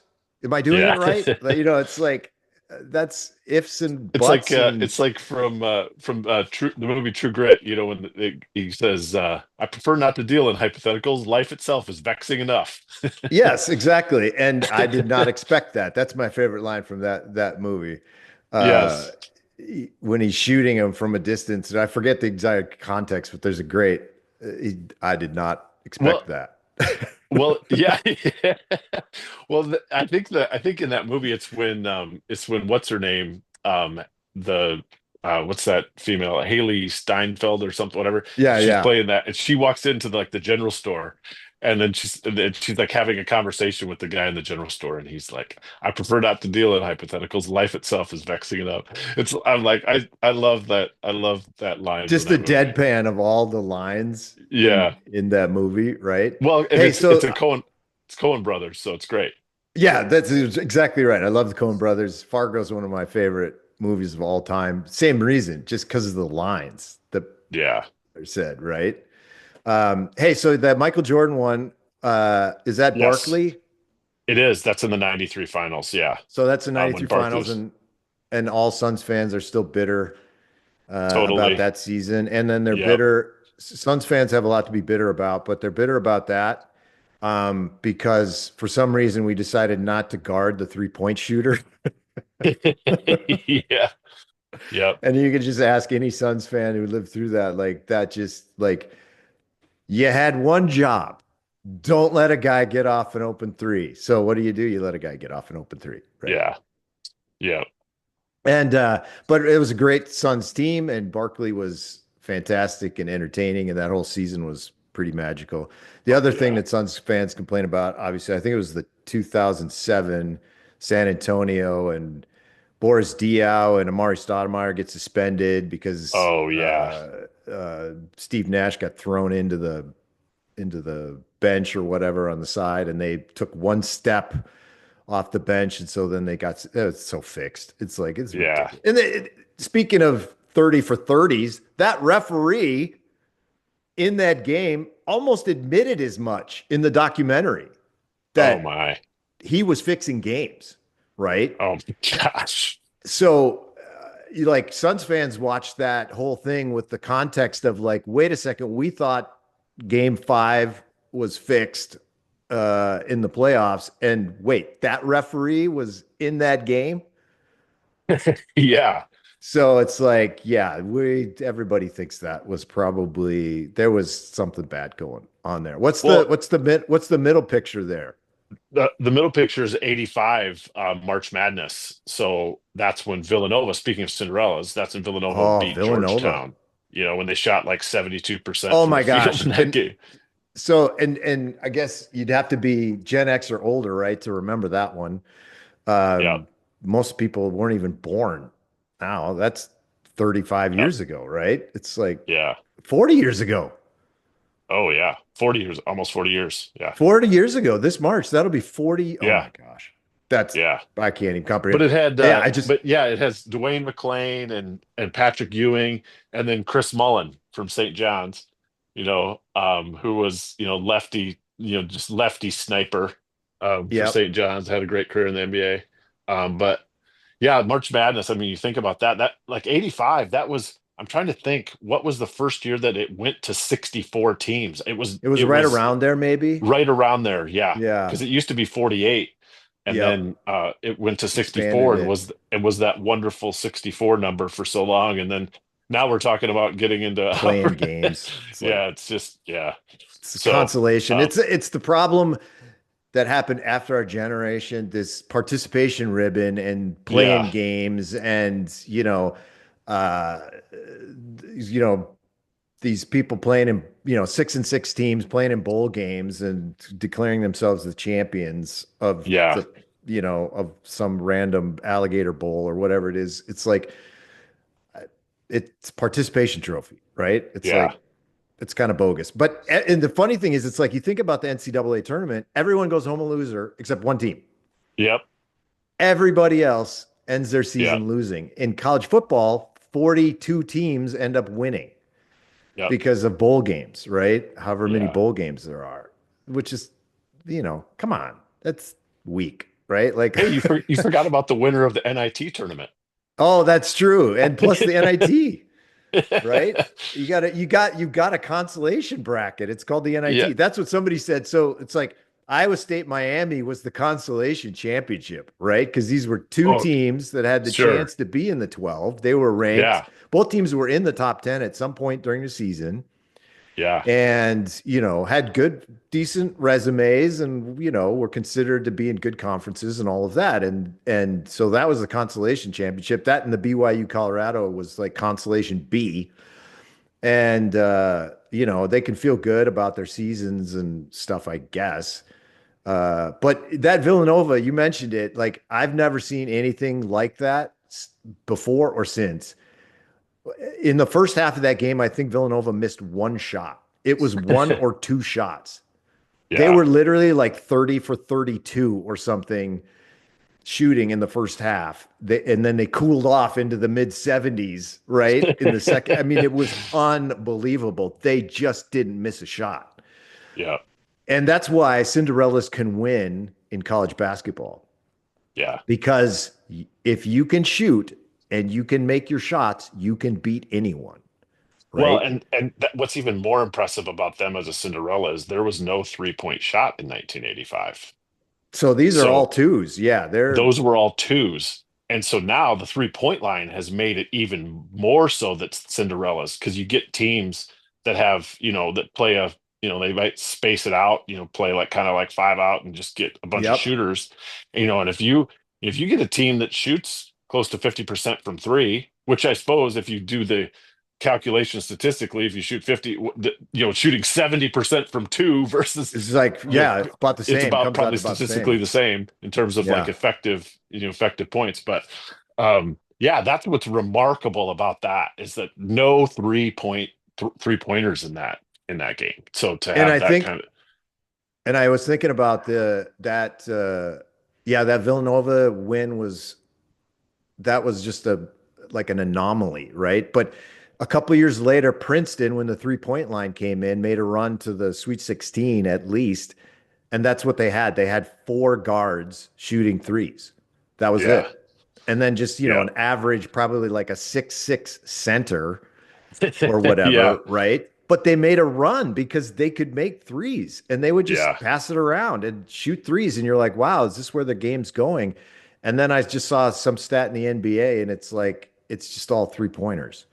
It is. And it's like, man, what do we do to encourage people to get back into the lane and, taking contested shots and, how does the game have to change? What rules do we have to put in place? Like, somebody said, well, if you take away the 3-point line, then that would change things, right? Because if you push it back another 2 or 3 feet, it maybe opens things up a little bit more inside that But the people problem would is do then you more. then But you completely eliminate the corner three. If yeah, you're and that's you just have like it's like you have a parabola, right? Instead, it's like it's just like the line becomes a Laffer curve around, like where it yeah, doesn't go all the way, it just goes to the sideline, right? And yeah, doesn't go down into the corner, take away the corner threes. It's just nobody wants to just see a bunch of teams dribble 3 times and shoot a 28 footer, yeah. right? It's like, man, that's where like being a Gen X person, growing up with the Lakers and the Sixers and Celtics. Celtics and the Rockets and stuff and the Milwaukee Bucks of the 70s and 80s, basketball was just so much more entertaining. Yeah. right? I mean, guys were physical. Go back and watch some Larry Bird highlights for crying out loud. If you haven't seen basketball in the 80s, you will be amazed. Like people would be amazed at how basketball looked in Yeah. the 80s and how it was Well, played. it's so interesting. I mean, the guys are so much more jacked now, you know, Yeah. because like you look at a guy like Karl Malone, and we thought, he was like the Incredible Hulk playing back then. And it's like now you look at him, he's like, oh yeah, he's just a normal dude, Yeah, he looks like a compared normal to dude. like, It's like Dwight Howard or somebody, right? It's like these guys 7 foot tall and have, it's like all muscle. It's like they didn't have players like there was Randy Brewer and Brad Lohas, right? There was yeah. like 185 pounds, 7'3" guys, right? It's But like, yeah, like think about like remember like John Sally, John Sally could hide yeah. behind a flagpole. He Oh was my that gosh. skinny, and And some of Manute those guys, it's Bol. like how would they play? How would those guys play? They wouldn't. Now those Because guys even like now even look at Jordan. Look at Jordan and look at Pippen and stuff. Those guys weren't jacked, yeah. right? By today's standards, not at all. Now Um, now the tall flagpole guys just stand out, shoot threes, and bring the ball shoot up the court. threes. Yeah, or When, you got Wemby and Holmgren. yeah, or you got guys like, who he looks like a 50-year-old dad. You got like Jokic and Doncic and stuff, it Yeah. looks like a guy playing a pickup game at the Y for crying out Yeah. loud. And then he shoots like 60%, right? And Yeah. is a tremendous passer but he looks like he's barely trying. Well, and he doesn't even. He's like, I just want to get back to yeah, Jokic He's from.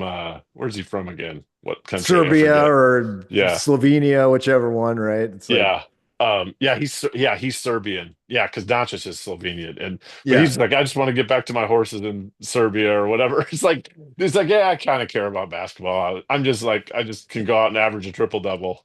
It's like, and make it look like he's not even trying, right? It's just Yeah, like, and then you got other guys out there that are, yeah, running around like chickens with their heads cut off and, can't score at all. And then you got a guy like that who's just pure sweet talent, right? And yeah, not even, it shows that like it's a skill game, right? It's yeah, really a skill game more than it is a physical game. And people would argue against that probably, but ultimately it's a skill. It's the same in baseball and in golf and yeah. everything else, right? Like there are things where it's a skill. And Well, like Babe Ruth, it's a skill. It was a skill. It wasn't his yeah. physical prowess. He had Well, to a tie back to Arizona State and skill, think of James Harden. yeah. And you think about what he did at Arizona State. What people don't realize, when he was at Arizona State, he was a nasty dunker. Nasty Yeah, dunker. yeah, he Like was. come in and James Worthy he like dunker. yes. Yeah, exactly. Very similar to that. But think about like from a skill standpoint, what was it hard? I heard that his greatest attribute was that he was able to stop faster than everyone. Yeah, So isn't that he something? like it was deceleration. So like his ability to decelerate was his greatest asset. So his ability to decelerate was made it so that he could create space and make shots. So I Right. mean he's a and then you look at him and he was like always in the NBA. Harden was like sort of like kind of looked like he didn't even try. He was kind of a Yeah. version of that. It's sort of like, oh, I can just do this. I can create my space, and just get my shots off. And Have so you ever seen there's a compilation somebody put together? It's What in the World with James Harden. And it's plays where he is not playing defense, looking the other way. Uh, he attempted to block his own teammate's shot on one thing. It's just the most bizarre reel you'll ever see, right? It's just really weird James Harden like not playing, right? yeah. And it's funny because then it made me think of like since the Bears defensive back was taunting the crowd in the Redskin game. Sorry for all you sensitive people out there. They're the Redskins. I don't care Yeah. what you say. Uh, in the I'll make sure Redskins to let game, Stephanie know. yeah. Hey, there's a movement to get the name back, and it's pretty significant in Washington. Like they want the name back, at least the Hmm. logo on the helmet, Sure. right? If they don't even go with the name. there's nothing derogatory about the Redskin logo. It's based on it's a real guy, right? It's like Yeah, the Blackhawks, right? It's based yeah, on a real guy and yeah. all of that. So it's like honoring. Anyway, that's called a weave, right? Like it's a sidetrack there, Well, but I if you want to get into that just quickly, yeah, Stephanie, you said Stephanie's, seminal, and when there was that big movement of like trying to get Native American names out. I remember they were coming really yeah, hard at Florida State, and the Seminole tribe was very close with Florida State, and I yes, remember that there was this, the quote came out that it said the Seminoles, it said, "We never signed a peace treaty with the United States government. We're not about to roll over for the NCAA." yeah, that's beautiful, right? That's just like, It's like we are going to be the Seminoles, and we ha and you think about that. You think about like Renegade, the horse Renegade coming out, and yep, Chief Osceola stabbing that spear in the middle of the field, and and they have that statue outside the stadium. It's called Unconquered. I mean, that yeah, is that's what the Seminole tribe calls themselves, the Unconquered Tribe, that's right, that's and right. that's very honoring. And they have figured out how to embrace that with the university, and they have a very close relationship. Yes, And and I so, remember learning that when I lived in Florida that like this isn't just some name they picked, right? This is the yeah, Seminole tribe wants the university to represent the Seminole yeah, tribe, right? There's a yes, tremendous amount of pride in being a Seminole and having their name and likeness. And there's a contract in place there, right, for revenue and all of that. But it's like, it's a great thing. And it's the same with the Blackhawks, right? If you look at the story of the Blackhawks and how the name came to be and how the tribe supported that thing, that to me, it's such a non-issue. It's like you would not name your team somebody that you didn't like. So, yeah, right? It's yes, like, are there Norwegian people complaining that the Vikings have the name the Vikings, right? No, they obviously they recognize this is for Scandinavian people, this is a proud thing, right? To have a yeah, team named after us yeah, and to have a logo and have the guy with the blonde hair and I mean, this is a thing. There's nothing negative about that, right? yeah, It's like I heard that statement and and this is how Gen X people think. This is why this show exists, is to talk about things like this. But I heard a statement, and it was attributed to Morgan Freeman, and uh, race relations will never improve until we stop talking about it, yeah, is what he said. If you would just stop talking about it, it becomes less of an issue, and people go about their normal lives. So now here's a question for you, because Braden and I have talked about this. In the 80s, in my world, race was not a thing in my world. Now, okay, I lived in Iowa, but you hmm could say, well, it's not a very racially diverse place. And it's not. But part of the thing in the 80s was nobody cared. It didn't matter, right? My best hmm friend lived up the street from me. We would play basketball. He was one of two black guys in my high school. There's only 400 kids in my high school, one or two black guys. Lived up the street from me. We were great friends, and we would joke about it all the time, right? hmm In fact, I mean, it was like a running thing, and he he was an awesome guy, and everybody in the school loved him. We never even thought about it. He never even thought about it, yeah, right? And I remember one time we went to buy something at like Kmart or whatever, right? Maybe when I was like a junior or senior in high school, we went to the store. And the lady at the checkout said, oh, thank you very much. Have a nice day.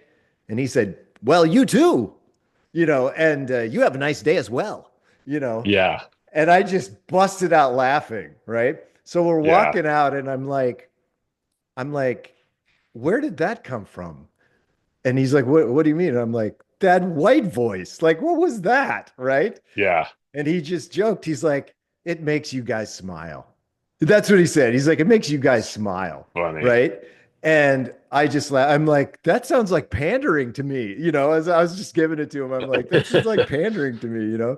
Well, And he's like, I well, think the point that you're making, and I had a really good friend in high school, black guy in high school. We played basketball together, And I think the point that you're making, and I think is really key in all of this, is that when you're in relationship with people, and you have conversations, and then you can make fun of each other.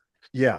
And that's what, like, the friend and I, we did that. We made fun of each other for things, and it was like worth, and it was worth. Now you have to be, you obviously have to be respectful that doesn't get taken the wrong Yeah. way in Sure. outside, like, but at the end of the day, it's obviously a very challenging thing. But just we have to just be in relationship with Be each in other on an relationships. in an It's individual 100%. basis. Yeah, that's what Individuals. gets it. Yeah. And my advice or pass down knowledge to my son is treat everybody the same, Yeah, right? Treat everybody the same. It doesn't matter, right? It doesn't matter. And as soon as people are pointing out why people are different or this or that, you start to stray away from, can I just focus on the fact that they're a person yeah, and just talk to them like they're a person? It's like my management style and work sitting is everybody's the same, right? We're going to just talk to everybody and like they're human beings. And that to me, that's how things were in the 80s for the most part. It's like people were just people and kids didn't think about it. We didn't talk about it. We didn't like, nobody said, hey, who's your favorite black pop artist? Right? It's yeah, like you liked Michael Jackson, right? yeah, You liked Whitney Houston and you liked Phil Collins. What difference did it make? Nobody yeah, cared, yeah. right? And in fact, I was talking to somebody and I was like, I watched the documentary about Reggie Jackson. Here's another great Gen X guy, too. Talk about rising to the moment. Dude hit three No home kidding. runs in a World Series game, right? Yeah. It's like Mr. October. Well, you don't get that name for nothing, right? That's right. And I had to think to myself whether he was black or white.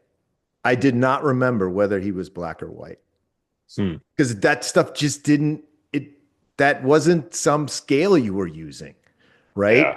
Or some criteria. Oh, my favorite black athlete is Rod Carew.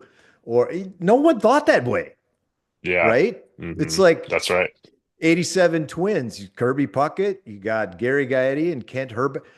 Who cares? No one cares, right? Yeah. Nobody cared. It's not a big deal. As soon as we start talking about it, I don't remember people saying, hey, Kirby Puckett, as a black center fielder, how, what? What does that have to do with anything?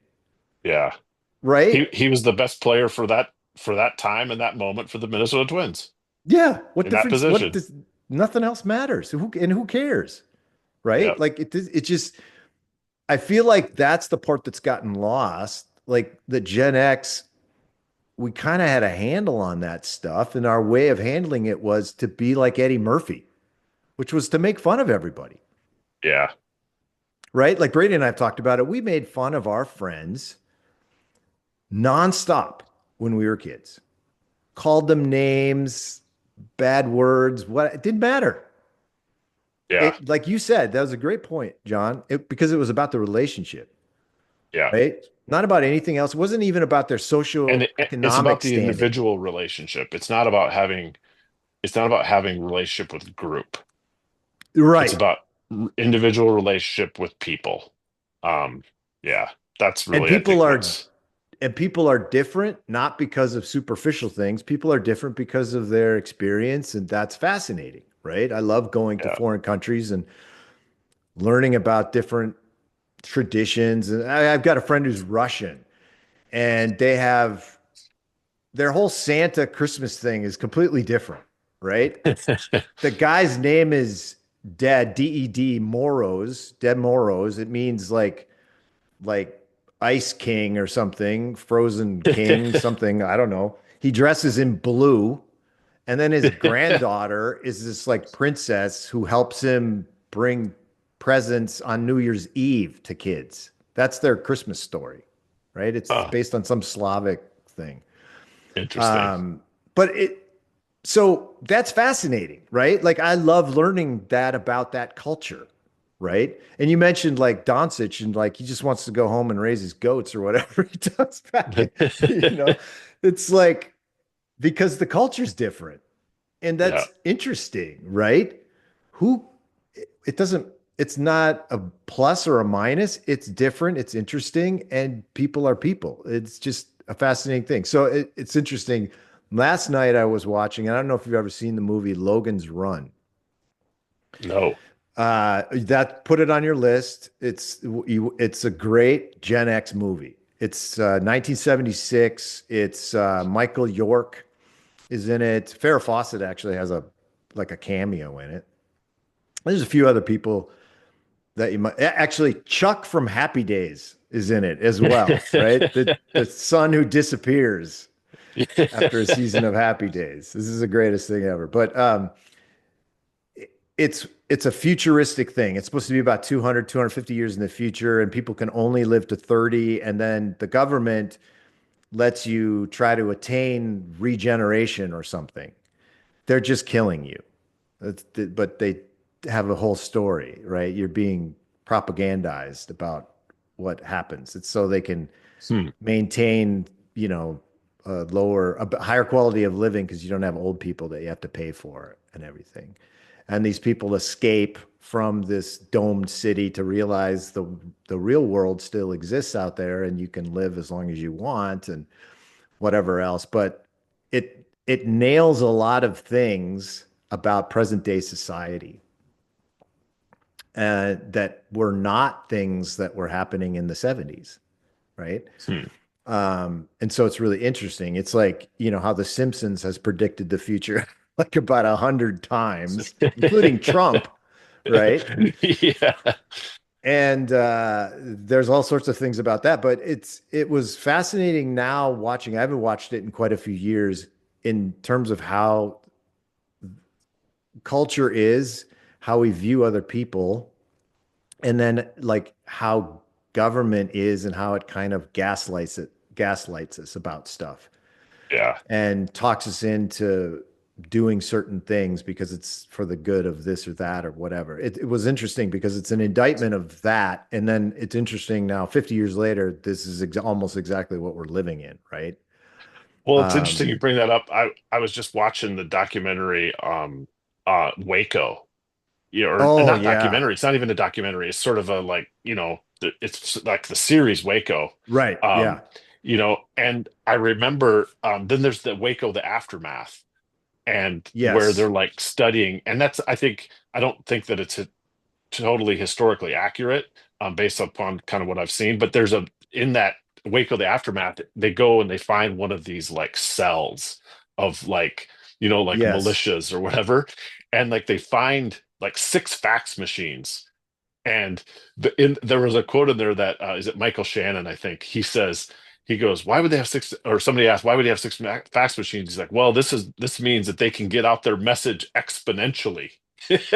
And you think about it, and I thought about that, and I was like, "That's an interesting thing." They were like, it was like they were broadcasting this, this obviously Yeah. dangerous message about to a bunch of Right. these like cells. But I thought to myself, I'm like, I mean, that was obviously put in there because that series was just recently made because it tells you, think about like in the 19, that would have been in, let's see, 90s. Waco was 90s. Yeah. So that's the 90s compared to now, where it's like now the advent of social media, like that is exponential. That's like Yes. exponentially with exponents, Yeah. I mean, of like how things get amplified. And that's a been a million people real, can hear your message, not six people that you faxed it to, right? yeah, that's right. And I think that social media, like trying to think from a Gen X perspective, social media is an interesting thing, right? Um, we grew up in a world where you just, you rode your bike and you went and did whatever you wanted and you met with friends and all of that.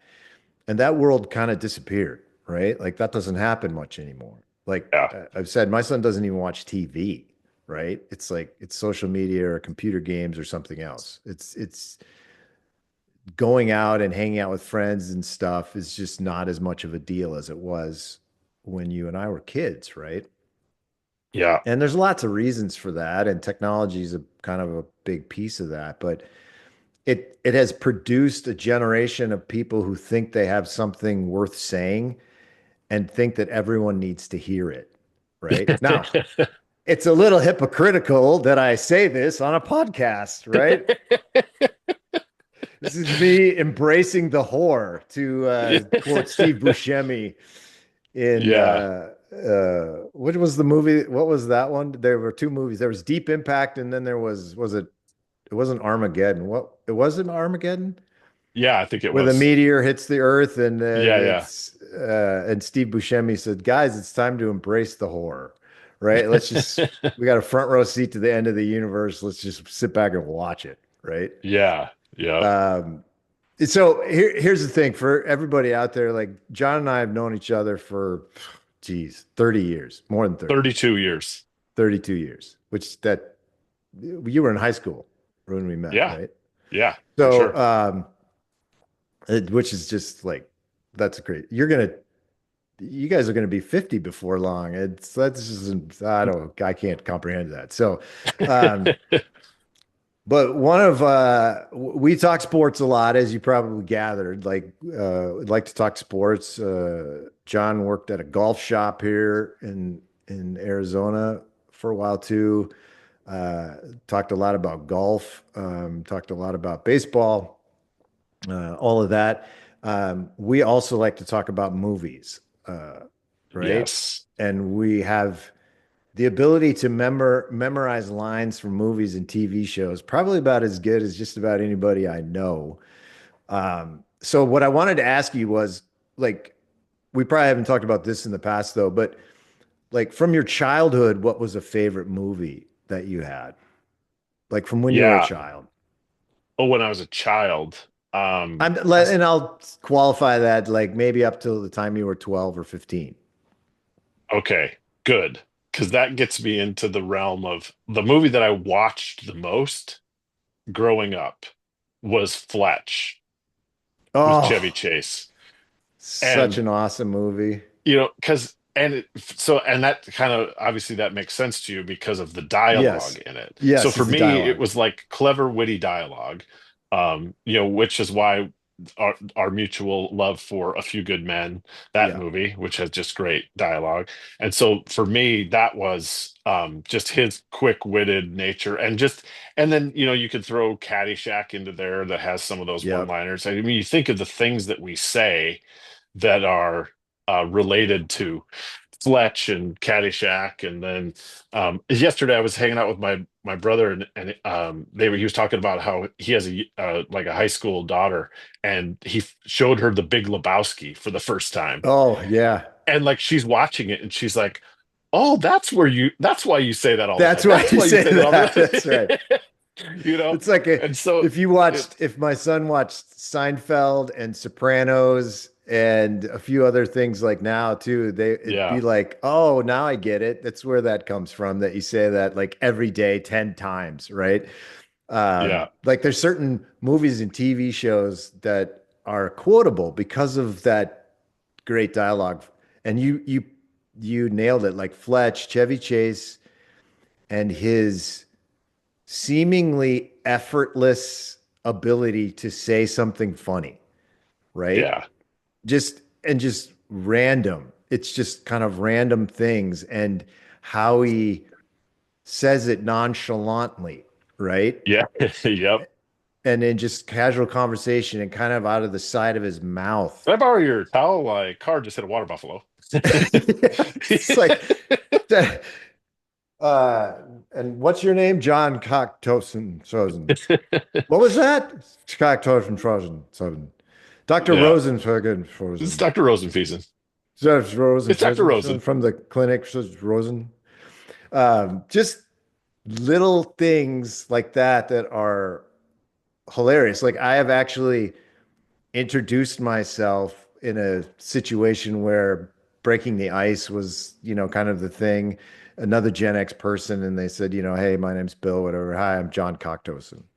And Yeah, they just busted out laughing because they're like, oh, Chevy Chase, right? It's like they knew yeah, that yeah, line. Uh, yeah. the I just had this conversation the other day. So our mutual friend Ben, we were standing at a McDonald's or I don't know what restaurant one time, standing in line waiting to order. and we were doing Seinfeld lines. This is another Gen X pastime, right? Just Yeah. doing Seinfeld lines. And who knows what, and it usually, like when we talk about it, we don't do the obvious ones, right? We do the the subtle lines that people don't realize how genius they are, right? Yeah. Like, I've always wanted to pretend to be an architect, says George, right? Now just Yeah. break that down. How funny is that? And who thinks up that line, right? Yeah. I've always not that I've always wanted to be an architect. I've always wanted to pretend to be an architect. That's Who thinks of that? funny. Jerry Seinfeld and Larry David think of that. Yeah, it's like so. How do you come up with that? See, to me, that's genius, right? Like, Yeah. I think that's funny. So those are the lines that I like to repeat. So anyway, we were doing lines like this, and all of a sudden, the guy behind us, we hear him laughing, like he's laughing. So we kind of give him the quarter turn, just to see if he's looking at us or anything like that. Yeah. He's like, "Sorry, I was listening in, but you guys are doing Seinfeld jokes, aren't you?" And we're like, "Yep." And he's like, "That's awesome." And Yeah. so then for the next minute and a half, this complete stranger and Ben and I were doing Seinfeld jokes, right? Just Yeah. laughing our heads off. And all we're doing is just saying random lines, right? Yeah. And so I don't know, like I don't do kids do that now? Like I don't know that people do that as much now. Maybe they do, and I just don't hear it. But Well, I'm not sure because I feel like I've that Steffi and I have done a decent job of raising our boys and exposing them to the right kind of humor of things that they need to. And so what's become probably one of our family favorites movies is Oh Brother, Where Art Thou? Which is just loaded with dialogue where I yeah, probably lots of watched that dialogue. close to 40 times and you still pick up things that George Clooney is saying, just because the dialogue, it's so quick and it's so It's so fast. fast. Yeah, and my boys love that, and we quote that all the time, And then another one of our movie, this isn't necessarily, but the dialogue's pretty good. But the action is The Dark Knight, and like a lot of the lines that the Joker says in The Dark Knight, we'll say, quote those to each other. So I think, yeah, I think if Yeah. if it depends. I don't know if it's as relevant, because back in the 80s and then Gen Xers, like that's all the content we had. Now kids are overloaded with content. Right, because It's coming at they're scrolling yeah, X or Instagram or Snapchat or whatever 24 hours a day. So they got so much content coming at. And my son sits there, we're watching TV, and then you see him looking at his phone, and then he starts laughing and chuckling and he's smiling to himself. And you're like, what's so funny? And he's like, nah, you wouldn't yeah, get it. And it's like, dude, come on. Like, I would yeah. get it, right? Like, Well, but you know what? I bet you the kids probably what's more prevalent, if to answer your question even closer, is just like the video, like memes that are like static or even just sort of like quick video ones. Those are the kinds of things that kids share with each other yeah. often. And what I find times where they're showing me things and I'm like, yeah, I don't get that at all. Oh, yeah. It's like, and they're just laughing at me. I'm like, yeah, that's just not funny to me. Or like Stephanie will show them something, and she'll be just, giggling uncontrollably about it. And then the boys, they're kind of just like, yeah, yeah. Yeah, that's not that But funny. Yeah, that we get so, that sometimes too. I yeah, like I think like you're right. I think they're more likely to quote a meme or reference a meme or some kind of a saying like that than a movie quote or a TV quote now because like I said, my son doesn't even watch TV, so he wouldn't know what a yeah, TV show quote is. But it's like so Ben just sent me this is a text from yesterday. Speaking of one of our favorite movies, we go back and forth on movies. If one of yeah, us is watching Sopranos or Breaking Bad or something, we reflect to the other person things that we haven't seen before in the previous six times that we watched it. Right? sure. You pick out those little, oh my gosh, I didn't know he says this then, and that's critical and yada yada yada. Right? So Yeah, anyway, he sent me one. yesterday. I was telling him I'd been watching some 80s movies and how much I love them and some 70s movies. And I love them. I talked about this on a previous podcast about the grittiness of 70s movies I really like. They're not Yeah. all pre-produced and I don't know. It's just better. He says, "Is there a better movie than A Few Good Men?" And he says, "I don't think so." And he says, "The story, the acting, the actors, so good." Yeah. And I think it might be hard to explain. I'm curious if that movie translates to the modern generation. I have to have my son watch it because Yeah. nothing happens in the movie, right? Yeah. And I mean, it literally was it's written as a based on a play. play, right? Yeah. Yeah. Yes. So it was meant to be acted in like two sets, like a courtroom, and then maybe one other set or something. And if you watch the movie, they're only in a couple of places, right? Yeah. Yep. Most of it's in the courtroom. They're in Cuba for, like 5 minutes of Down the at whole down at Gitmo, down in Gitmo, wearing the uh, whites. wearing the whites. And Very hot down there. I hate the whites. Um, and there's a line in that movie, just by the way, as a Gen X person that I appreciate exponentially. And it's interesting, kind of a flashback. This is a movie from the 90s, even. But to make Colonel Jessup out to be the bad guy, the way writers do that is by have them say things that you don't like, right?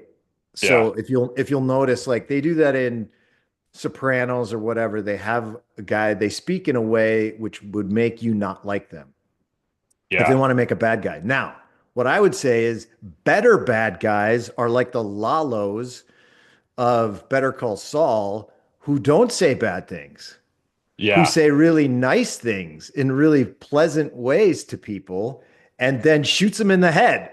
Yeah. It's like to me, that's a more menacing bad guy is somebody who smiles at you all the while they're plotting to Yeah. kill you, kind of a thing, right?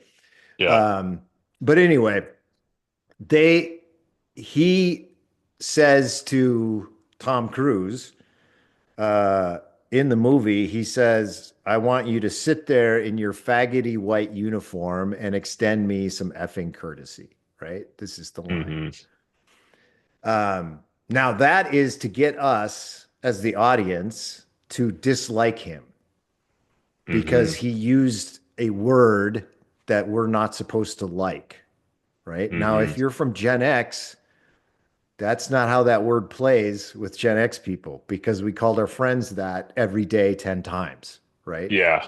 So that was a different world, but it's just And interesting not on when how it's on television. dialogue, That I mean, that word is not on the they TV bleep it version out, of, yeah, or they dub it over with change it. something like, yeah, I can't remember what it is, but And so because we can't possibly hear that word, right? Like, which is to yeah. me, that's ridiculous as well, right? Like, even it, the whole point of free speech is the reason why you have it is especially in cases where you don't like what the person's saying, Yeah, right? That's the for whole sure. purpose of it, right? Otherwise, Yeah. you have just, it's Well, it helps just you identify who are the really bad actors. sure, it does. It's exactly why. So it's interesting in the movie, right, that they give him that line so that you specifically don't like him. Like you think at first you might like him because he's a tough general who gets things done, right? Yeah. So, but there's just so many great lines in the movie because it is all dialogue, right? It's Yeah. essentially all dialogue and the way the lines are delivered and everything. So this is not an exaggeration, John. I probably quote that movie at least once, maybe 5 times per week.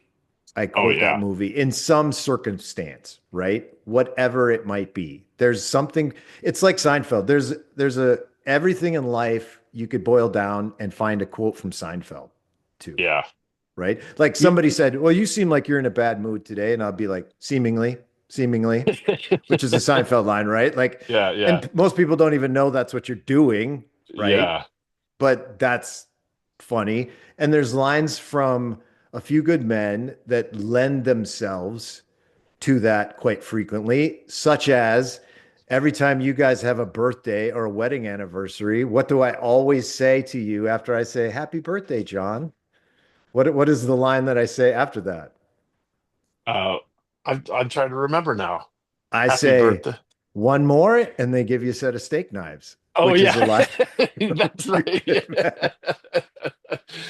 Yeah. So it's like, and if you haven't seen the movie, you don't even know what any of Yeah. that means, right? Yeah. But in the context of the movie, there's something hilarious about it, even though the movie's not funny.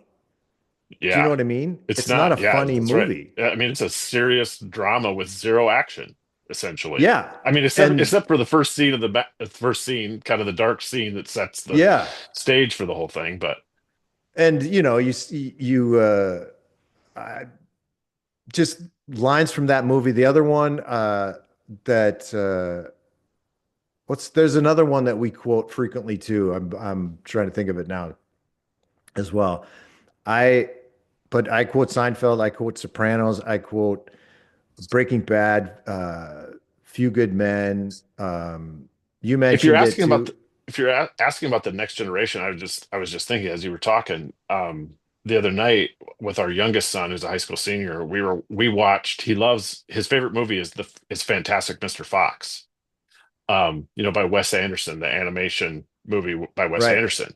And funny is that Clooney is the voice of Mr. Foxy or Fantastic Mr. Fox. And we watched it just the other night. He wanted to watch it, and the three of us were sitting there watching it together. And I'm just like, oh my gosh, it's just so funny because in that show, it's like I hear lines. It's Clooney saying the lines because I feel the same way when Clooney is saying the lines in "Oh Brother, Where Art Thou?" Like Right. it's like new stuff. But my son quotes Fantastic Mr. Fox all the time, and knows it, and he can say all the lines and that kind of thing. So I don't. I guess I don't know if it is a generational thing. I think we have probably, done Yes. our best parental, Yes. like Yeah. our best nurturing, For like nature sure. versus nurture or whatever. It's like we have like embedded that into them. But I think it does get back when you kept talking about Seinfeld and what you hear Seinfeld say about things. It's like Seinfeld is not politically correct at all. He's No, like, he I don't refuses to care. bow to that. Yeah, because he says it doesn't matter if it's funny. If And it's funny. so, yeah. And what is funny is brilliant writing. And so Yes. that's what all of the things that we have in common that we're talking about that are quotable is that when you have brilliant writing, whether it's serious, like in Yeah. oh, Few Good Men, or whether it's comic or stuff, whatever. It's like brilliant writing is meaningful or it's funny or whatever. So Yeah, that's you nailed it. And it's like go back and watch an 80s movie, especially like an Eddie Murphy movie. It, there's nobody funnier in any time in history than Eddie Murphy in the middle 80s. In his yeah, movies, whatever he was doing, and the reason why I think is because he made fun of it's like Dave Chappelle, right? The only comedian who can really get away with it now is Dave Chappelle, for the most yeah, part, I would say. Make fun of everybody equally and without malice. You yeah. never got the sense that Eddie Murphy was making fun of people or a group or whatever out of malice. It was out of Hmm. pure humor and Yeah, and actually love for them and their quirks, right? Which is Seinfeld, right? It's like I will make yeah, fun of things that are quirky or don't make sense. It doesn't mean I don't like the person. It just means it's funny and it's yeah, smart and and Eddie Murphy could exaggerate things and comment on things about himself and about his own race and about other races and about everything. And it didn't matter because it was funny. He was funny and it wasn't mean spirited. And yeah. that's what I take away from Dave Chappelle too. Like I've always said, like one of my favorite comedic lines now is Dave Chappelle when he does the thing where he tells a story about a guy was walking across his property and he lives in Montana or Idaho or something, and he waved at him and he's like, "What kind of a doofus am I standing on my porch waving at some guy I don't know?" Right? And then he's like, "Now I got worried. Why is that guy here? Why was he walking across my property?" So he's like, "I Yeah. got scared, so I went to Walmart to buy a gun, like a shotgun." So he's like, I go into Walmart and I go up to the counter where they're selling the guns And I asked the guy, it's like, I need a gun. And the guy goes, okay, what do you have in mind? And he's like, now I should tell you, I'm black, I'm sweaty, and I'm kind of nervous and jittery. And the guy just hands me a shotgun. And he's like, this was an amazing thing. There's this, hillbilly guy standing behind the thing, and he just says, he's like, I was looking at some pistols and stuff. He's like, you can't kill anybody with those. He's like, oh, what do I need then? He's like, you need this. And he's like, a shotgun, right? He's like, oh, Yeah. okay, I understand. Oh, do you want to buy some ammunition with that? And he's like, I guess, And he's like, there's two types. There's birdshot and there's buckshot. And uh, Dave Chappelle goes, well, which one do I want? And he's like, he shakes the box of buckshot. Yeah. And it's just like the whole thing. He's like, and now I got to remind you, I'm black, I'm sweaty. Yeah. The guy's handing over a shotgun and, three packs of buckshot to me, right? It's Yeah. just, but that sense of that comedy about himself and everything else, Eddie Murphy nailed that. Yep. It was funny. And those in the day, Eddie Murphy winks at the camera too in his movies, right? Yeah. I think like I just watched Trading Places because it's a Christmas movie in my mind. It's hilariously funny. That's a quotable movie as well. Yeah. And he says they're trying to explain to him how the stock market works, and they're telling him pork bellies. That's what you use to make bacon, which you might have in a bacon, lettuce, and tomato sandwich. And Eddie Murphy goes, looks right into the camera, like, duh, right? Like you white guys think that I'm so dumb that I don't know what a bacon, lettuce, and tomato sandwich Yeah. is. And he looks right into the camera. And then he's the smart guy in the room, Yeah. right? And that's hilarious. And Beverly Hills Cop is the same way, right? Same Yeah. thing. It's kind of a serious movie, right? There's guys getting Yeah. shot and killed. His best friend gets killed.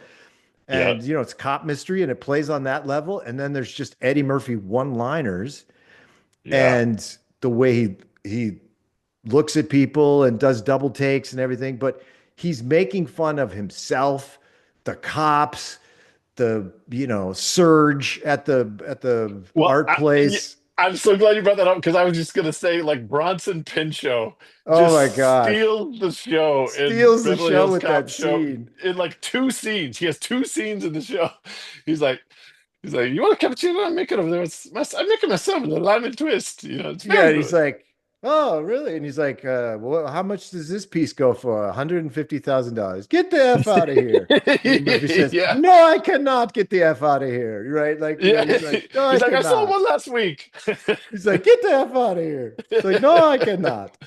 That whole scene, if you just watch that scene in of itself, it's Yeah, and if you look at it, Eddie Murphy has like a glint in his eye playing that scene because he's having fun and he thinks that Bronson Pinchot is hilarious, right? In terms of how he's acting this yeah, character, right? And Eddie Murphy's just playing off of it. He's just absolutely just playing off of it as like I'm just going to let this guy do his thing and then I'm just going to come in with some little statement. Now, here's my argument too. To be able, the Chevy Chase way of uh, saying the lines, Eddie Murphy in movies like that, how he says the lines and stuff, these are smart comedians, hmm right?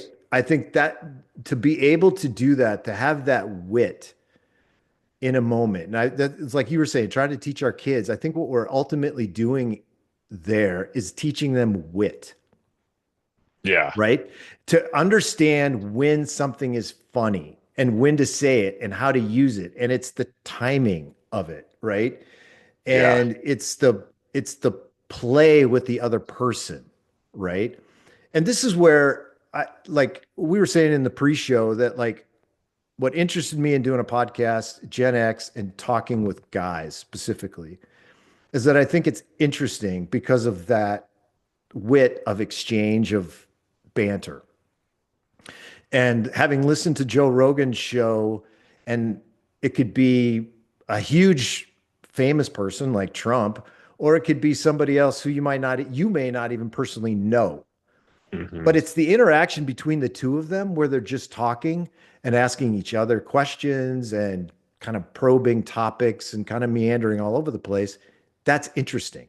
And what makes it Yeah. interesting is we live in a world where people talk like they're from HR, right? Hmm. Well, now, John, I want to make sure that you like nothing bugs a Gen X more than that, right? You Yeah. talk down to me, treat me like I'm dumb, treat me like I'm a 2 year old. That will piss off a Gen Xer more than anything because it's like we want to spar with you, right? We want to speak our mind and we want to have a back and forth. Yeah. And we live in a world where it's a lot of being lectured to by The View, by politicians, by podcast. And why is everybody screaming in their podcasts, by the way? Yeah. I was noticing some podcasters and people who post on Instagram. Here's my impression. I'm gonna do a quick impression. I do impressions from time to time. So I do impressions, but here's my impression. It's all about this. It's this. It's I am obsessed with this thing that I'm doing right now. And I'm guys, why are we all like they're all like up in the camera, shouting, talking. And then so after my first podcast, here's my wife's feedback from my first podcast. You seem a little slow. You're like mentally? Yeah, I'm it's like, losing what do it. you how do I take that? Let's see. It's and then I was watching it back and I'm like, you're right. I I am. And it's funny that this is the feedback I've gotten in work too sometimes. You don't seem like you're, as excited about this. And I'm like, well, if it's a work context, it's like, well, first of all, it's work. So probably that's a correct statement. So, but it's that level of energy. But here's what's funny is like calm comedians can be very funny, Yeah. right? And like a Seinfeld, he's a very calm, like the people around him were crazy, right? But Seinfeld was usually pretty level. He's kind of the straight Yeah. guy, right? And straight guys in comedies and stuff are often very funny, and they often have those one-liners, right? Yeah. And a movie like Few Good Men has a lot of bit parts from people, right? That The are Apostle John Kendrick. yeah, the Apostle John Kendrick, right? It's like, and you're a Or lousy like softball player, it's like, or when Noah is it Noah Wiley with his character in Few Good yeah, Men when he's like can you tell me where it says in this manual where the mess hall is? He's like, he's I like, just followed the crowd at well, chow the time, crowd is sir. shot time. It's like, it's like, and so people, that's a line I have used multiple Yeah. times, right? It's like, where should we go to eat? I don't know. I just followed the crowd at chow time, right? Like, and then, of course, nobody knows what you're talking about. And I've Yeah. made a joke about that. Like, I've used those lines in meetings and work where you got 20 somethings and I drop a happy days line or something like that and nobody knows what I'm talking about, right? They just Yeah. look at me like I don't know what you're like. I mentioned Chuck from Happy Days yesterday. There's like a whole generation of people have no idea what I just said, right? Like Yeah. they don't Well, know what I any of those words mean. I was this was a few years back. This guy walks in to work, and it was kind of a like fall, cold, kind of drizzly, rainy day here in South Dakota in the fall. And this young guy in his 20s walks in, and he has a beltless trench coat on. Oh, nice. And Perfectly. I'm like, the executive, I said. Yeah.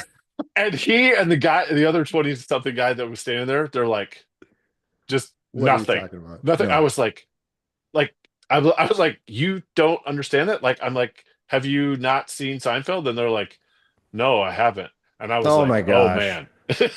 But I was like, I don't know. I don't know if I want to be around somebody who hasn't seen Seinfeld. It's like I don't know. That takes away half my lines. Like I would have said, you know that Morty Seinfeld invented that, right? And he used to uh, cut velvet in the garment district for 40 years, and he came up yeah, with the beltless trench coat. They'd be like, "What? What are you talking?" You know, I have no idea what you're talking about. Hey, yeah, John, I got a kind of a last question for you, but it's sure. I want you to so tell me about like a favorite memory from when you were a child. Like this is where I think Gen X is separate from generations before and after because of the childhood experience. Tell me what was like either a typical or a favorite memory from your childhood. Oh yeah, I think this is a really good one. You didn't ask me this, and I was like, at first I was like, okay, what should I think of? But this one just popped into my head. Um, we invented a game.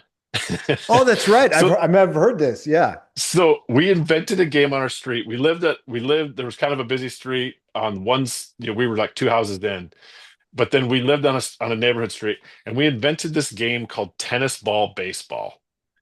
And so what we would do is we had bases, and the bases were like 180 feet. Like this is a massive field because you could hit Right. a tennis ball with a tennis ball racket A incredibly long far. ways. Yeah. Yeah. So we played tennis ball, baseball, and then when we had and there were wires on kind of going along our street, and if you hit it over the certain wires it was like a triple or a home run. There was like a Right. set of four wires, and but you could play it with like just a couple of people, and but the bases were really long, so you would hit it and then you'd take off running, and it would be almost like in Knights of the or Monty Python. You know how they're like running, and it's like they never seem to get They to never the get anywhere. Yeah. yeah, yeah. It's like you're running that far to first base, and then the other person can like get the ball, and they try to run and like beat you to the bag or whatever, or they can catch it too. But that kind of stuff, just like Yeah. inventing games and playing in the street, Playing in the street. yeah, Like, was right? like Like that totally was normal. And my parents were never like, "Oh even yeah, just yeah." thought twice So about it, right? You just played in the yeah, street. And I told Brady, my dad had a joke, it's like, Dad, I'm bored. What can I do? He's like, go play on the yellow line. Like that was a joke. Like, go play in yeah, the street. Like this is literally what you did. You played in the street and you made up games. We had one at my elementary school. We called it Chinese kickball. It may have had other names at different places, but it was everybody stands behind home plate. There's one guy in the field. He rolls the big maroon rubber ball, right? And one yeah. guy kicks it.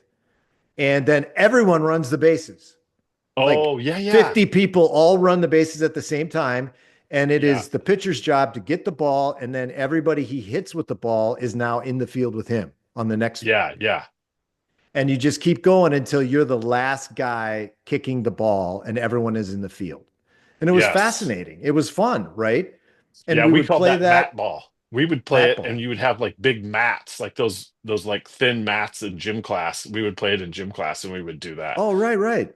Yeah, So yeah, yeah, so we and ours was I don't know, we called it Chinese. So here's the thing. We called Chinese kickball, not Asian American kickball, just by the way. It was Chinese yeah. kickball. And it's because everybody does the same thing, Oh, sure. Yeah, right? So 50 people run at the same time and our thought, well, there's a billion people in China, so it's Chinese kickball, right? yeah, This is how they would play kickball in China. yeah, So this takes me back to the Seinfeld thing. There's almost nothing funnier than the Jerry Seinfeld and Ricky Gervais episode of Comedians in Cars getting coffee. yeah, And it's actually, they did two different segments, and it's the second one. And they had to do like a double episode because it's so funny. It's just those guys talking. And yeah. it's two very, very smart comedians, right? Yes. Whatever you think of them and on any other level, they're tremendously smart and tremendously witty, and they know how to play off of the other guy, right? And in the context of that, they're sitting in the car, and one of them says, well, yeah, it's different audiences, people are different, and the other guy goes, Well, yeah, of course they're different. Where wouldn't they be different? Jerry Seinfeld or Ricky Gervais says that. Well, of course, he's teasing Seinfeld. Well, duh, of Yeah. course people are different. Like, where would people be all the same? Seinfeld takes a beat, China maybe, and Yes.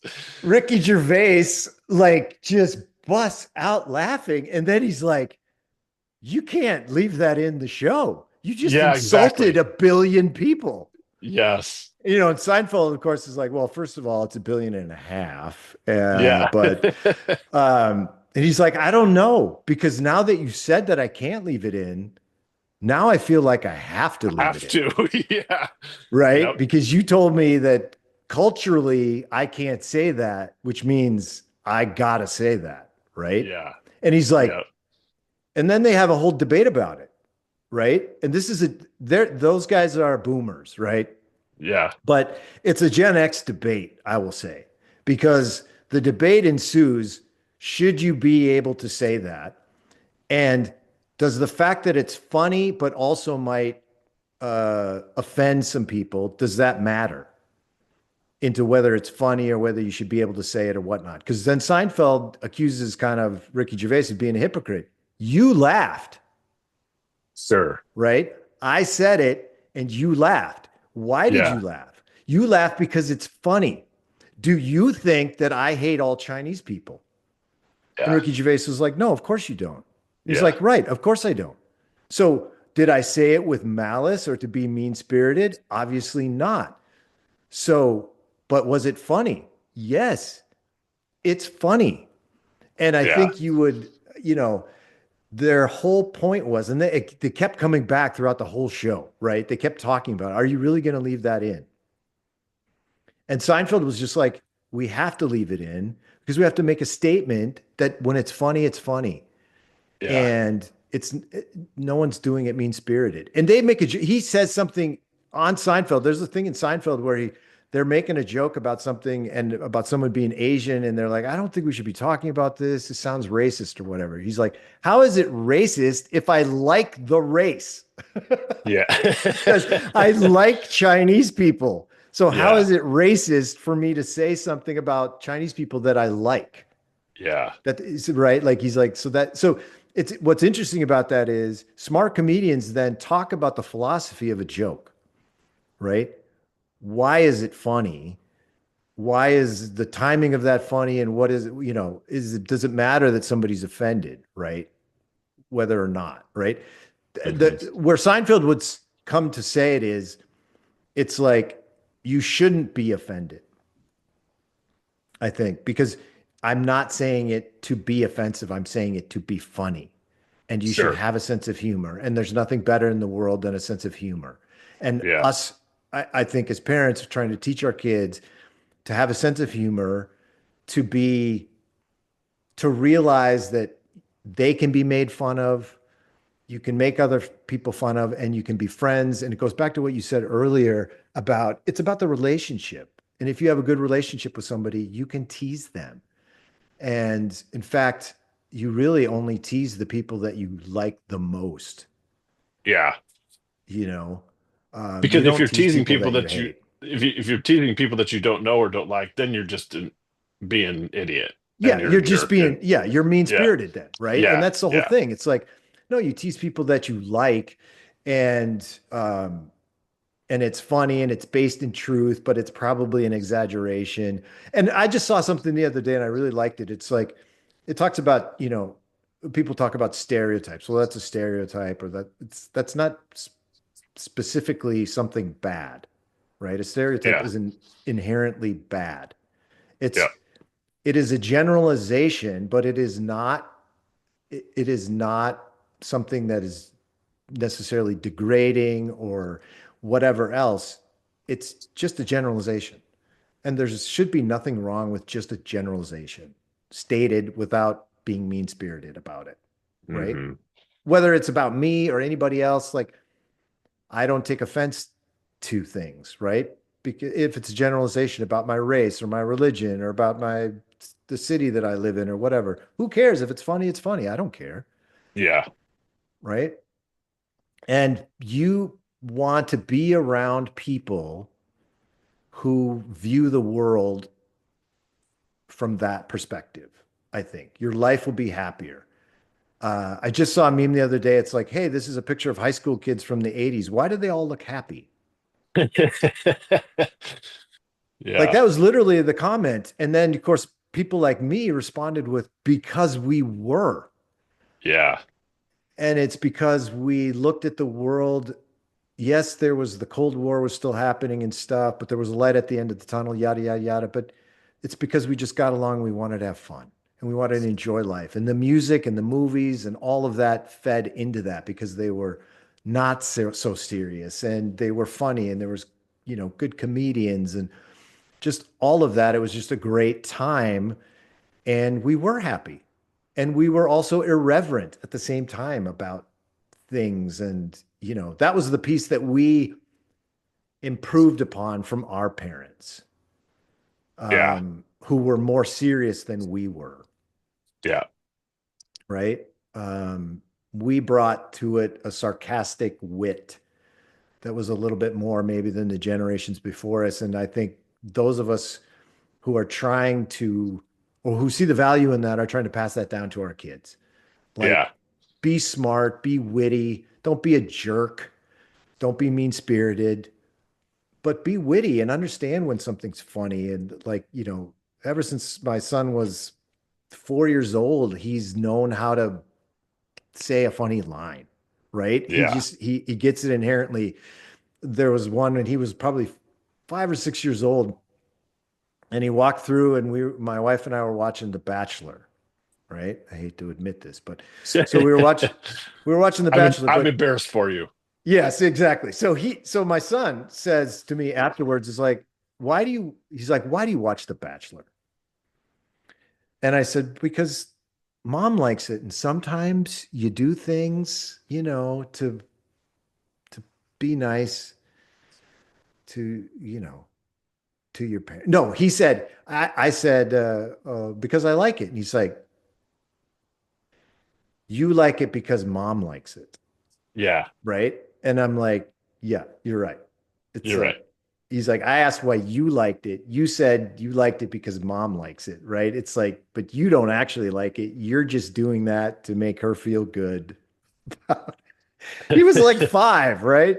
But there's a little sense of wit there, right? A little sense of humor Yeah. in that, recognizing that I'm saying something to be nice.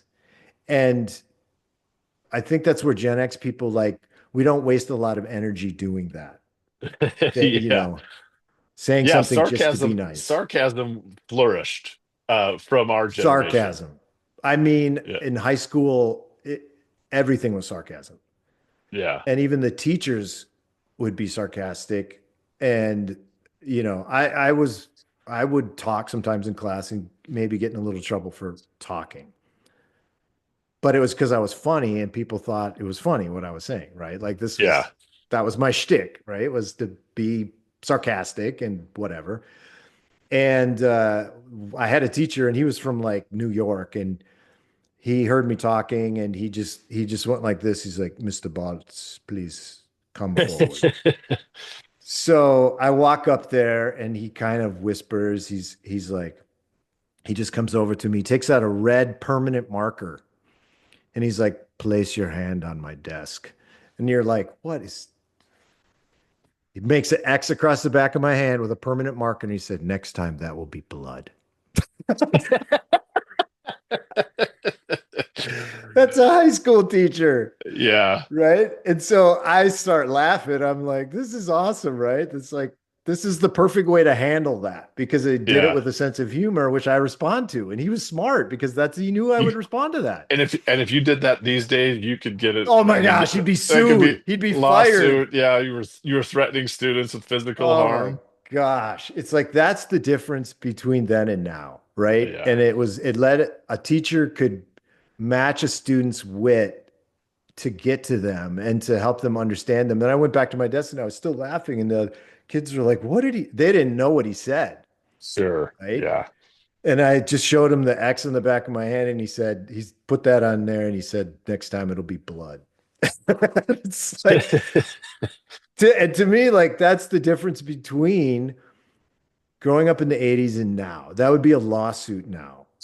And that saddens me, right? And that's something Yeah, that I think to me, that's what we've lost is the ability to freely be sarcastic and have the sense of humor and to, you know, to quote movie lines whenever it suits our purpose and all of that. I feel like some of that has gone away. And hopefully, to some in our audience, you hear us talking about it. Maybe we've impacted somebody's life to make them feel more free to talk like that. It's a better experience, right? And it builds better relationships, right? yeah, Because yeah. it's much more sort of transparent and not tiptoeing around each other. It's like, Well, it let's also just helps to see. get to know people face to face as opposed to Yeah. through messaging or through social media because it's just so difficult to understand the nuances. I mean, when you're going back to like how to deliver a line, Yes. delivering a line in person, there's so much more to that than it is than if you're delivering a line, on a social media post or Yes. you know, and to me, what social media does is it enhances an already existing relationship because you and I Yeah. can message, we can through social media we can say We don't have to things and it's explain like it. you don't have to explain it. It's like no, it's not going to be misconstrued, that kind of No. thing. So yeah, having my kids have gone when they go to like summer camp, they take their phones from them and they're a Yeah. week without their phones. And you know what's Wow. funny? After like 2 days, kids are like, "This is great." Yeah. So Isn't that like, something? Oh, yeah. man. But then you know what? Then they like get back, and it's like they give them. I think they give them their phones on the for the ride home, and then it's like all these kids are just engrossed and they have trying to catch up and they feel it. Yeah. Trying to So it's catch sort of up. like they feel like they have to manage this like online personality or whatever. And so that was an interesting observation to just see how kids they were like Yes. refreshed by not having to they It's felt like they pressure. were yeah they were just It like is. that phone was just a burden for them to live It up to definitely some can kind of be. personality. And for adults too, right? It It is, can yes. be.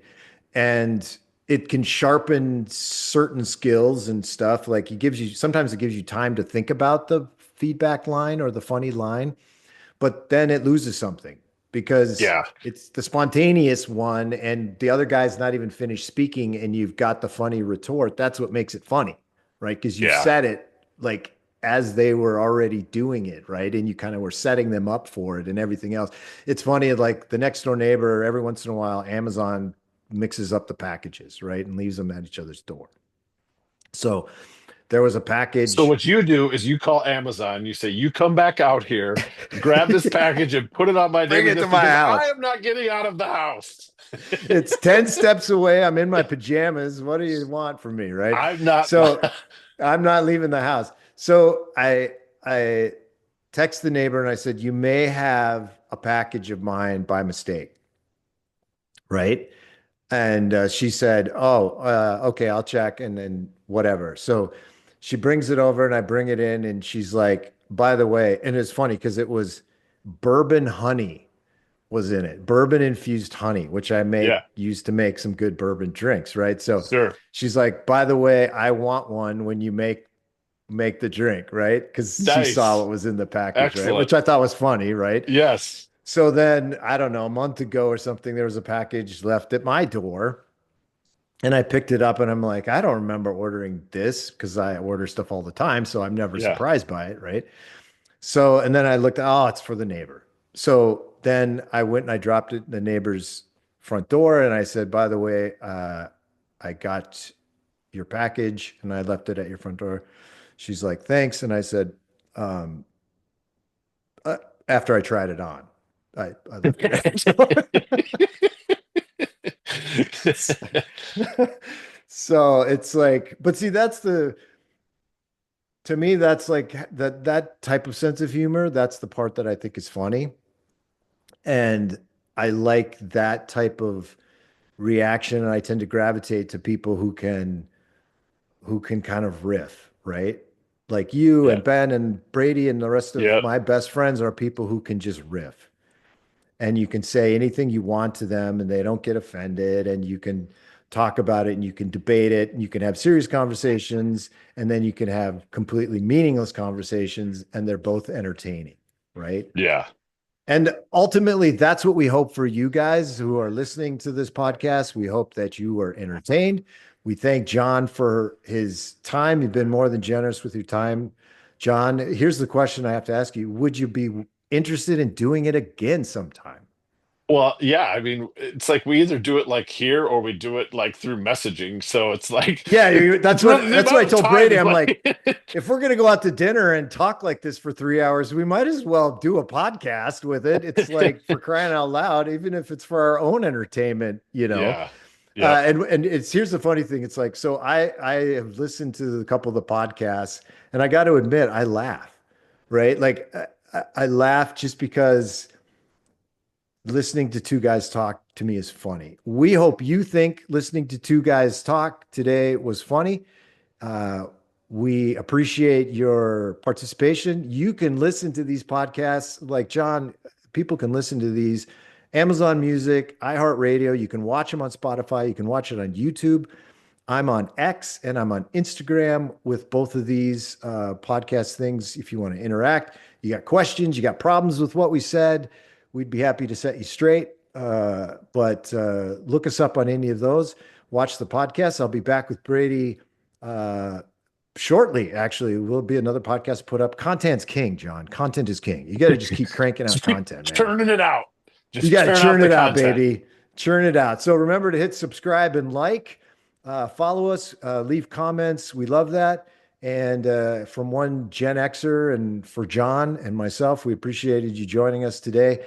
And we want you to have fun. We want you to be funny. We want you to be sarcastic. Just be home before the streetlights come on. All right. Thanks, John. Yep. See ya. All right. We'll see you.